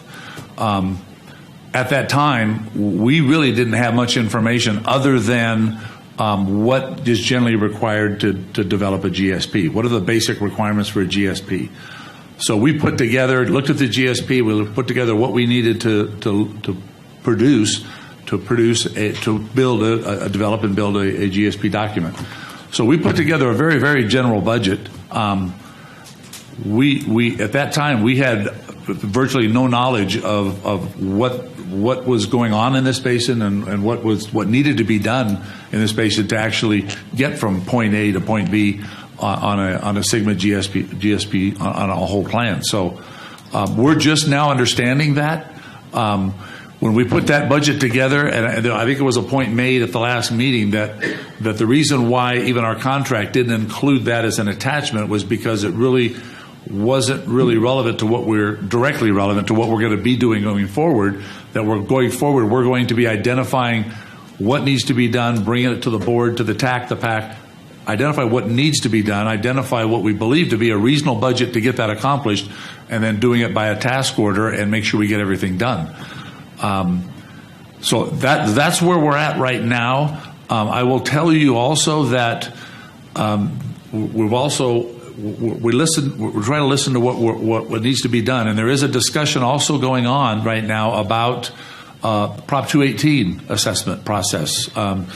Attorney Jim Worth is working on Prop 218 assessment, and he's asked us to step back and look at a big picture on what is he going to need to go out for on a Prop 218 assessment, probably first part of the year, probably February, March, in that range. So he needs numbers on what to go out for on a 218 assessment. And we were actually trying to work on an estimate of what that number might be, what the components might be, the number might be for this meeting. The fact is there were so many blanks, there were so many unknowns that it did not make sense to try to bring it to this meeting. We do anticipate bringing it back to this board at a future meeting. It's not necessarily needed by Mr. Worth until October, November to start pulling his numbers together for the Prop 218 assessment first part of next year. But we're working on that, the bigger picture, with everything that we know of in it. And in that document, one of the things we're trying to do, because we're well aware of what was in the proposal and the cost estimate, what we're trying to identify in that, just to try to answer some of these questions more specifically, is to identify what we believe is included in that original budget we put together and what some of the other things are that need to be done so that you can actually see the difference, where the numbers come from. So we're working on that, but there's way too many gaps in it right now to try to release it to you folks and then try to explain it. We'd rather have a little more substance to it. And certainly we want to get it to Jim in a timely manner. So something like that will be coming out. Thank you, Mr. Johnson. Anyone else? Yes, sir. Yeah, my name's Stuart Fields. Excuse me, I'm a private well owner. And as I understand it, the whole reason for this organization is sustainable water supply for IWV. Well, that sustainable requirement has been brought about because of a critical overdraft of the water aquifer here. And I don't think I'm missing something when I say that. And as I understand it, there's only two possible solutions to deal with that critical overdraft. One is to significantly reduce consumption. I have never heard anybody in any of these meetings mention any kind of numbers of what the consumption was. Who are the consumers? Where is all this overdrafted water going? I have not heard that mentioned in 3 years that I've been following this. It looks more like Brownian motion going on. Everybody's doing things that are very critical to a process, but no one seems to remember that the whole goal of this is to stop that overdraft. Well, I've heard now the thing is import water. Do you know how much water you have to import? Has anybody ever run these numbers at all? I know I did 3 years ago. It's simple as hell. Just ag. 19 million gallons a day, just ag. NAS, 1.6 million gallons a day. Trona, 2.3 million. These are data I took off the Todd report. I didn't invent any of this. The ag consumption I got from acreage provided by Mojave Pistachios and looking at Google Maps to get the acreage of alfalfa. And it's bigger than 19 million gallons a day. This is old data now. There's been some expansion on the pistachios. No one has talked about where you can get that quantity of water. They just throw out the words import water. Like if you had it here, if you had 20 million gallons a day water sitting right here, how would you get it back into the aquifer? That is one hell of a problem for that kind of quantity. No one is doing what I consider an engineering look at this problem. They've got all this other PERT charts and money charts and everything else, but they've forgotten what the goal is, it sounds like to me, and that's to establish that sustainable water supply. That's going to be done by either significantly reducing the consumption and or importing water. I don't hear, well, this is the first time I've heard importing water even mentioned, and that's in over 3 years. I hope there's more to come than just what I've heard so far. Thank you. Thank you, Mr. Fields. Next up. Oh, could I make one comment? Sure. The CD that I gave this morning was a groundwater study bibliography that was prepared by Eastern Kern County RCD back about 2001. So there's still 16 years of other studies probably that need to be added to that list. That was an AB 303 local groundwater assistance grant from the Department of Conservation on behalf of the Groundwater Management Group that was administered by Eastern Kern County RCD. So I just wanted to clarify that. I also gave in a copy of our stormwater coordinated resource management plan effort that we did many, many years back, but there were suggestions there for catch basins. Thank you, Ms. Simmons. Derek Hoffman, legal counsel for Meadowbrook, and I'll be brief. Mr. Chairman, members of the board, I want to echo some of the comments that Mr. Nugent made earlier in expressing appreciation to the board and the effort that's been made by staff and the resources manager to organize the PAC and the TAC and shape those relationships. And I know there's more to talk about that on that today. And also to say thank you for the concerted effort being made now to pursue grant funding. As you know, we've been communicating that for a number of months, and we're pleased to see the effort being made here today. Specifically on item 9B, I do have a couple comments I want to share. 9B on the agenda mentioned the grant funding data request, and it wasn't clear to me whether the second data request would be considered today or discussed, but it's been brought up, and so I do want to share some of my comments with regard to that. I'm referring to the request that was submitted via email to a number of parties on September 18th. And that email requests a turnaround time of September 30th. So it's a pretty quick turnaround given the number of items that are being requested. And there's about 8 listed items there. And some of the comments I had, my initial reaction to that request was it's not clear to me exactly who the request is being made to. I know there are some entities that are listed, but there are some categories that I think members of the public might be confused by. For example, private well owners is listed as a category. Private well owners is listed again a second time. So is there a distinction there? That would be a question. Also, orchards is listed as a category. But when you look at the list, the question of who is intended to respond to this, I don't think is known. I think there are some questions about fleshing out who those individuals are so that they can respond by the requested September 30 timeframe. The other question I had was the purpose of the request. In other words, what is the data going to be used for? I think the public would benefit from some explanation about how the data that they'd be providing would be used and what the purpose is. The third item is the database. How will the data be stored and maintained? And I know Mr. Johnson spoke about this today on his slides about that's one of the first budgeted items is to establish a database. But until that database is established, the question that this request begs is, where is the data maintained? What are the protocols, the access, security, some of those points that were made on the PowerPoint earlier. And then again, just to reiterate, the turnaround time was rather quick. So I just ask that the board consider those comments and take them under consideration and consider offering some clarifications with regard to that September 18th data request. And then finally on 9D regarding the budget, I would just also ask that the board, if there are items that are added to the 6-month time frame, that the budget simply be updated to reflect that. And I assume that would be the case. Thank you. Thank you. Any comments on data collection? Okay. Anyone else? Okay, let's, where are we? This is item 9, right? Yes. Okay. Any other comments, public comments on item number 9? Okay, let's bring it back to the board. Public hearing is closed. Item number 9 for board member considerations. You have something to say? Yeah, I might add that we need to bring the resolution back from consent calendar item E. Okay, let's do that. Well, let's finish up number 9, and then let's bring back 5E. Okay, let's talk about number 9. Yes, sir. I just think it might be beneficial. Probably not everyone was present when DRI came in and did the presentation on what we believe the current usage is, the current recharge, all of the facts and circumstances. So it might behoove us in the meeting minutes to provide that link again to the GSA website, which has the Navy technical publication that goes through all of that. That might address the gentleman's question. It appears he's left. Thank you. Thank you, Commander. Madam Mayor. Thank you.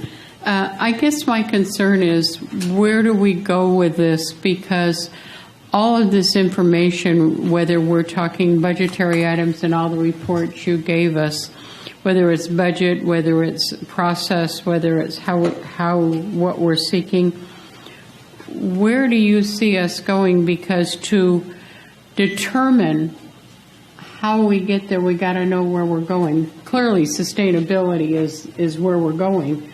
But how do we get there from these items. I looked at the budget and I see all the items that aren't filled in yet. I know you cannot do what you don't have. What do you see? Well, the goal of this, as you pointed out, the goal of this is to develop a GSP and a sustainable plan. That's the whole goal of this. It's not going to be developed overnight. So where we are right now is getting our foundation built around building that GSP and identifying what the sustainability is, and ultimately I'm sure we're going to be looking at alternative approaches to sustainability. It's probably not going to be one answer. But in order to get there, in order to get to that point where we understand the gentleman that raised some questions about what is sustainability, how much overdraft is there, and all those questions, one of the tasks, I think it was task 6 up there, was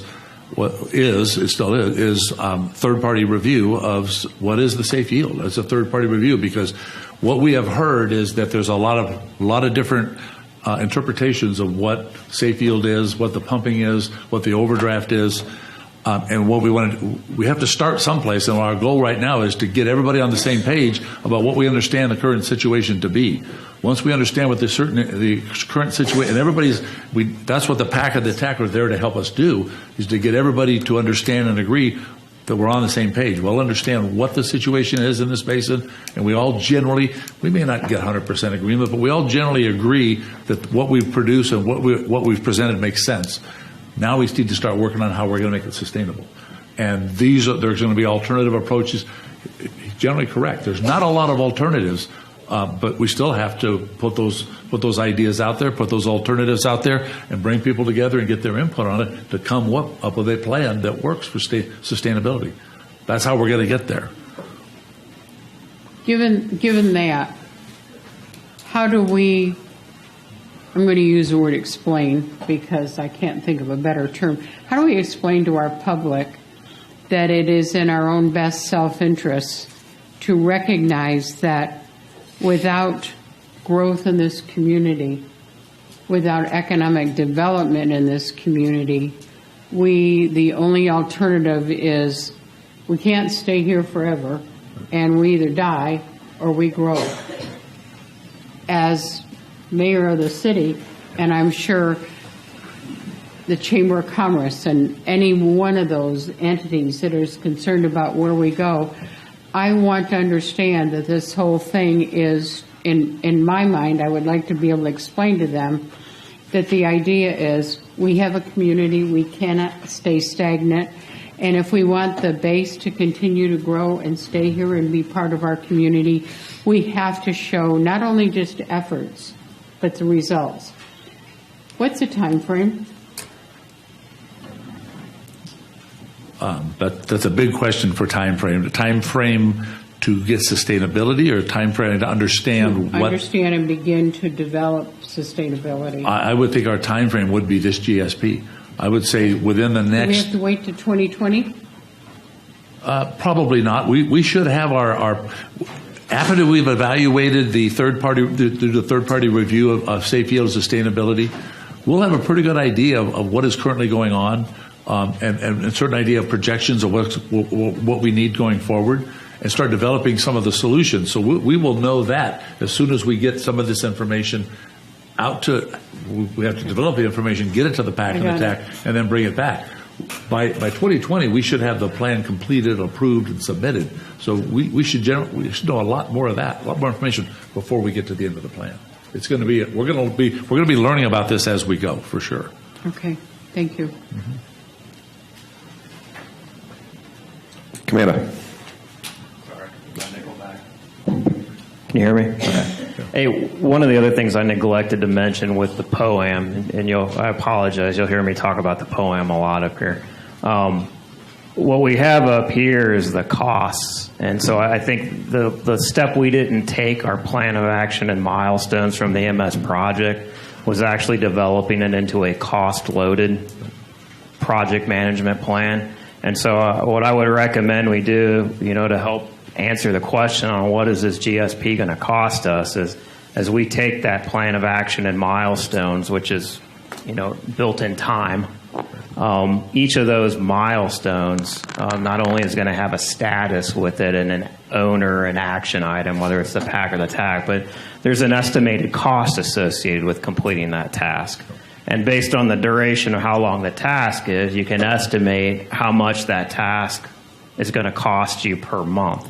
And so you can basically roll up everything you need to do to get to the GSP and have a true cost and a cost breakdown by month, which I think would be beneficial. I agree with you. Yeah, absolutely. Anyone else? Okay, I need a vote to receive and file the water manager's report. I will move that we receive and file the water manager report. I'll second. All in favor, say aye. Aye. Any opposed? Okay, general manager's report. Your resolution. Oh, yeah. Okay, I'm sorry. Okay, that's 9E.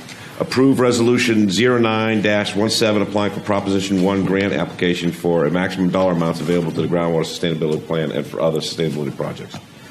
I believe, Ms. Page, you want to talk about this? Yeah, I had a couple questions to get some clarification. As I've received now the report from the Water Resource Manager about the grant application process, the explanation about the budget, the cash flow, and some of the other information, how I'm understanding this essentially is that this resolution is required as part of the application. And as part of that, this resolution, the state is requiring that this government entity designate somebody to be our representative and be able to execute and work with the state on this, correct? And so this resolution, that's the main purpose of this, is to designate our general manager to have that role and be able to submit the application as well as to execute an agreement with the state, assuming that we are granted an award. It's been presented to us that we'll have a final, or at least a substantially final version of the application brought back to this board in October. So even though we're giving our general manager the authority, your staff is still planning on bringing things back to this board. Given that this authority does not have procedures right now for how we want to approve or execute grant applications and agreements, and this is all new, I would like to request that even though the resolution, I know we need to pass the resolution because it's a requirement of the application, but just as staff plans to bring the application back for us to look at, I would prefer that our internal procedure would be that when we get the grant award, that the actual contract be brought to this board for review and approval, because even though this resolution says we're giving our general manager the authority to execute the agreement, I'm not real excited about giving our general manager the authority to commit us to $1.5 million in local match. So I'd like that to come back. That's kind of just my basic thing. We don't have the procedure set up because we're new at this is something new for us, but I just wanted to make sure that I understood what staff's intention was, that when I vote yes on this resolution so that we can go after the money, but how things were going to be coming back to this board for our input and our approval. Thank you, Mr. Page. Ms. Christensen? Yes. Let me, as I understand it, as I plan to do it, depending on if I'm here, but is we would, if you chose to do that today and approve the resolution, you have a resolution. At the next meeting or at an upcoming meeting, you would have, let's see, our deadlines. We wouldn't make the deadline for the November meeting, so we would come back in October with the actual application for you to review. You would be required at the time, you will have a grant agreement with the state of California to approve sometime after awards are made. So you will have sort of three things that you could do and so we would bring that back to you. You could wait and pair this, if you want to, you could pair this with our the next meeting. Frankly, we were going to do this the next meeting, and we thought, well, we want to send a message to the public that we're moving on the grant, and that was our reason for putting that on. Otherwise, we would have deferred it to the next meeting. So it's a legitimate question you ask. And that's why I wanted that's why I wanted the presentation on the grant application status before we actually took action on this, because it just seemed to be more natural. I agree it didn't need to wait till next meeting to adopt this resolution because we need it as part of the application, but I wanted to make sure that we were moving linearly and that we had some discussion about what expectations were for things coming back to the board. Not to stop discussion, Mr. Chairman, but I will move, and then we can have additional discussion if you'd like, move that we adopt this resolution with one change to it. There is on page 2, section 1, subsection E is a reference to the due date for the application. So if we could revise that statement to November 13th. Otherwise, with that amendment, I move that we adopt this resolution. We have a motion. Any other conversation? Motion is second. All in favor, say aye. Aye. Opposed. General Manager's report. Item number 10. Thank you, Mr. Page. I'll be as quick as I can. The first item is defining a process for the Policy Advisory Committee and the Technical Advisory Committee. You heard much discussion during the PAC's presentation. I'm not going to belabor that, but there was we felt as a follow-up to the sort of the confusion. This is addressing that going forward. I just wanted to read to you relevant language from the bylaws, section 5.4. Standing committee direction. The board shall assign tasks to its standing committees. The expected duration for completion of a particular task and summary of the resources, including staff or consultant support, available to the standing committee in performing the task. Section 5.5. The PAC is the primary advisory body to the board on all policy-related matters of the board that are appropriate for the PAC input. The board shall provide tasks to the PAC, and the PAC shall report directly to the board. And then 5.9, roles and responsibilities. The PAC, in consultation with the Water Resources Manager, shall be tasked by the board to develop non-binding proposals on policy matters pertaining to each GSP element. Those are called PAC proposals. And so that just reinforces the idea that this body will direct the PAC. The procedure that we have come up with is a 4-point plan. We developed this in consultation with the legal counsel as well as Ms. Oviatt, and I will go through it. This is for the PAC procedure for setting their agenda. The PAC chair and the Water Resources Manager should collaborate to prepare a draft agenda. The PAC chair and the Water Resource Manager can determine if other persons should participate in preparation of that initial draft. If the PAC wants to request that a new item be tasked to the PAC, the draft agenda should include the requested new task, and it will be reviewed and considered as discussed below. Once the draft agenda has been prepared, it will be forwarded to the Indian Wells Valley Groundwater Authority staff for review and input. This will allow staff to address any legal or other concerns it may have with the agenda. The Water Resources Manager will be able to convey his thoughts to the staff on whether a particular item should be included in the final PAC agenda. An important aspect, number 3, an important aspect of staff's review will be seeking the board's approval of what items to task to the PAC. The bylaws state that the board will task the PAC. However, it may be more practical to delegate approval of the PAC agenda or new tasks to the Indian Wells Valley Groundwater Authority chair and vice chair. The board chair/chair always maintains the ability to discuss the agenda with the Water Resource Manager in further detail if necessary. If authority to approve is delegated to the chair and the chair believes the decision to task a new item to the PAC merits full board consideration, the matter will be placed on the agenda for the new Indian Wells Valley board meeting. Number 4, once the PAC agenda has been approved by the board chair, it will be forwarded to the PAC for posting in compliance with the Brown Act. Our recommendation is that the board approve the above procedure for setting the agenda for the PAC and TAC. Let me say also that there are concerns about the Brown Act I heard earlier.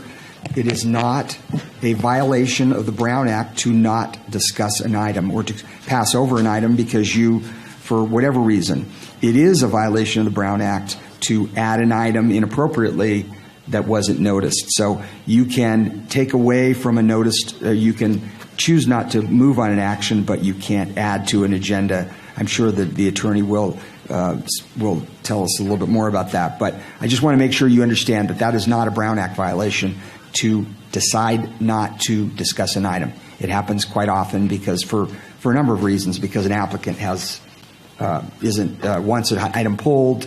I mean, there's just all kinds of things. So it's our recommendation that you approve the above procedure. That would include giving some authorization to the chair or vice chair to approve additional items. We'll be happy to answer any questions.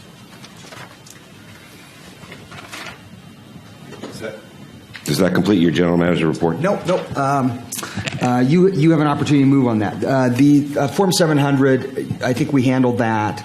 The advice would be, if you're on a committee, just get your Form 700 in. It's not that, it really isn't that onerous. Please do it. And then last thing, we have a letter that we are drafting. We don't have it for you today. I'm sure Mr. Hall can talk about that, but we will be sending county staff putting on our county hats. The county council will be sending a letter to the state attorney general on the Brown Act compliance, and I guess that's just a report on what will be happening. Okay, let's open to the public for thoughts about general manager reports.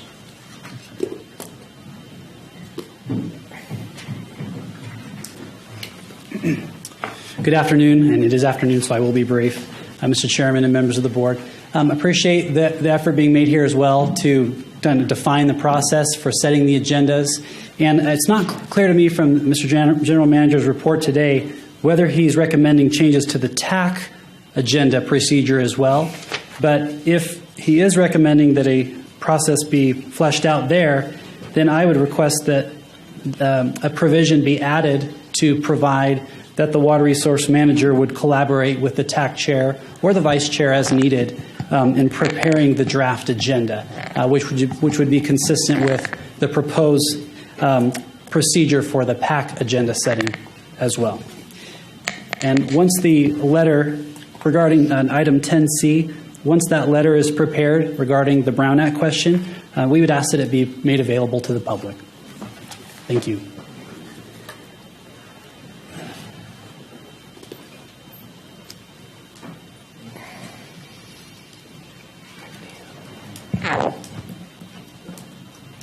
Yes.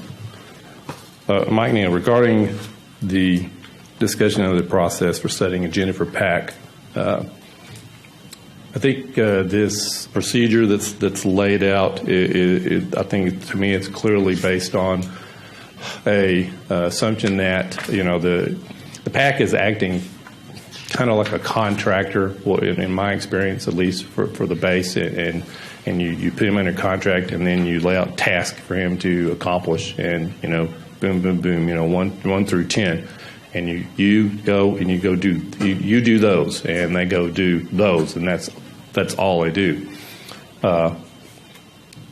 We've already talked about the fluidity of this whole situation, and I think that you're gonna find that your committees are going to learn stuff. They're going to formulate ideas, or new things are going to come up just to them in their individual process, and they're going to want to address those. Now, this procedure, of course, that's a procedure.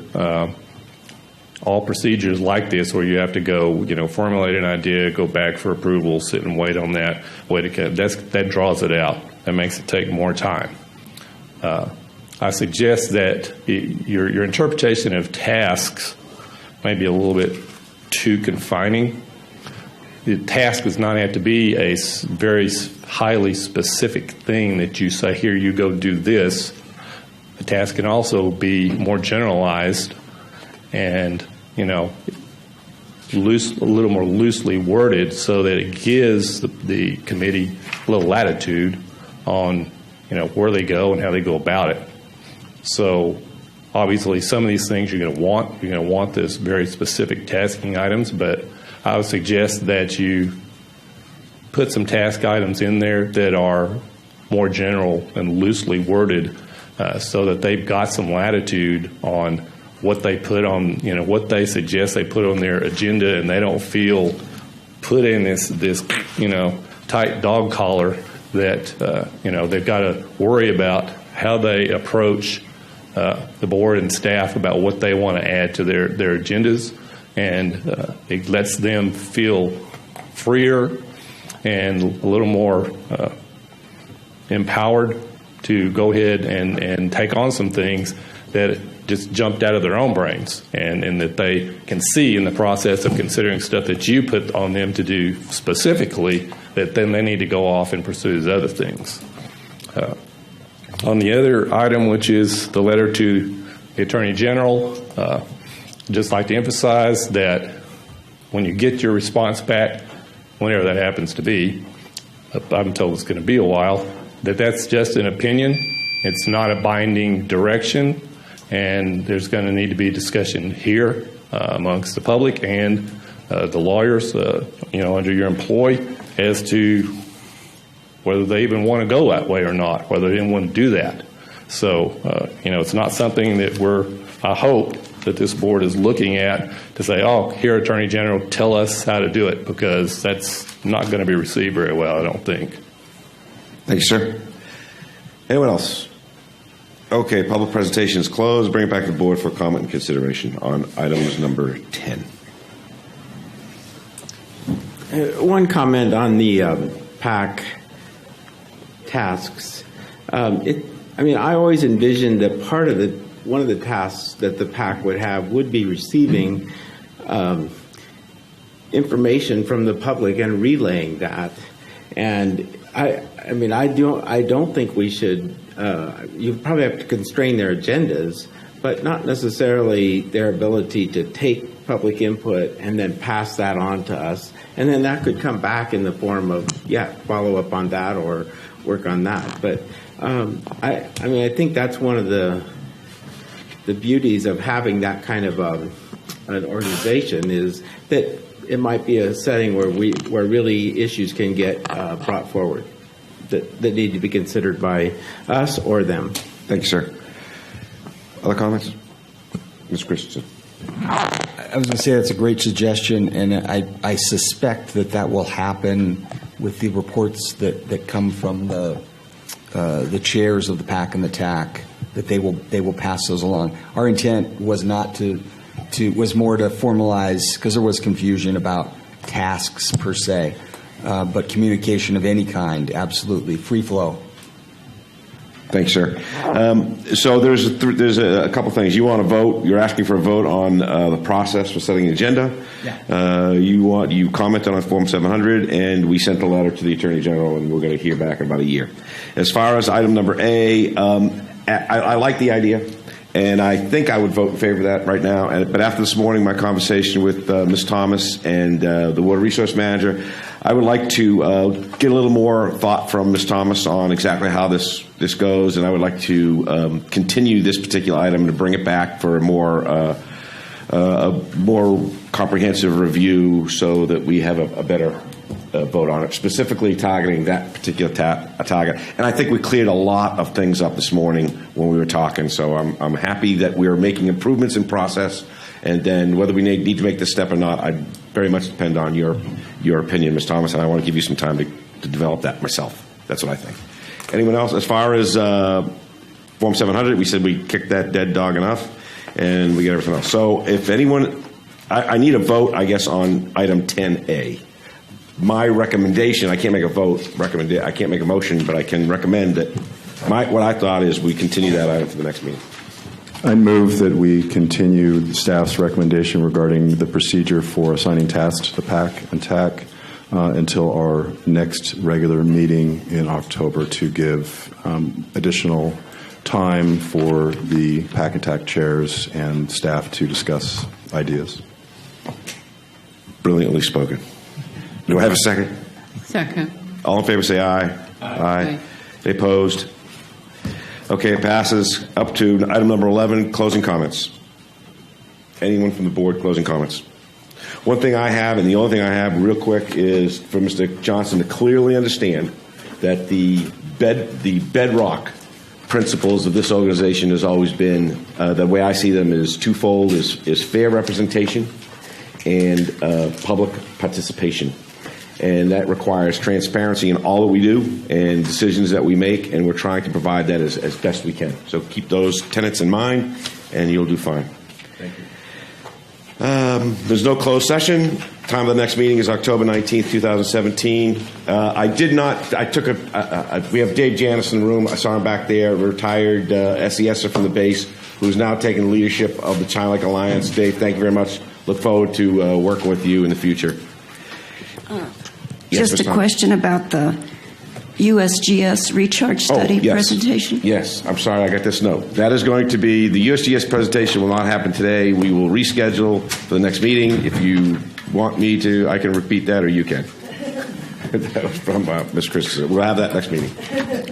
Yes, ma'am. I have a comment, and I'm asking for some cooperation and input from you all. There was a letter written, and I'm not going to identify who said it, to the local newspapers accusing this organization of being neo-Nazi. I don't know how constructive that was, because quite frankly, 7 million people were killed by the Nazis. Numerous millions families were affected. I think it was ill-timed, inconceivably horrible to liken this organization to neo-Nazis. If you have criticism, I welcome it. I ask for it. I want it. But to make those kind of accusations that have absolutely no basis in fact, shame on you. Thank you. Thank you, and I believe we're adjourned.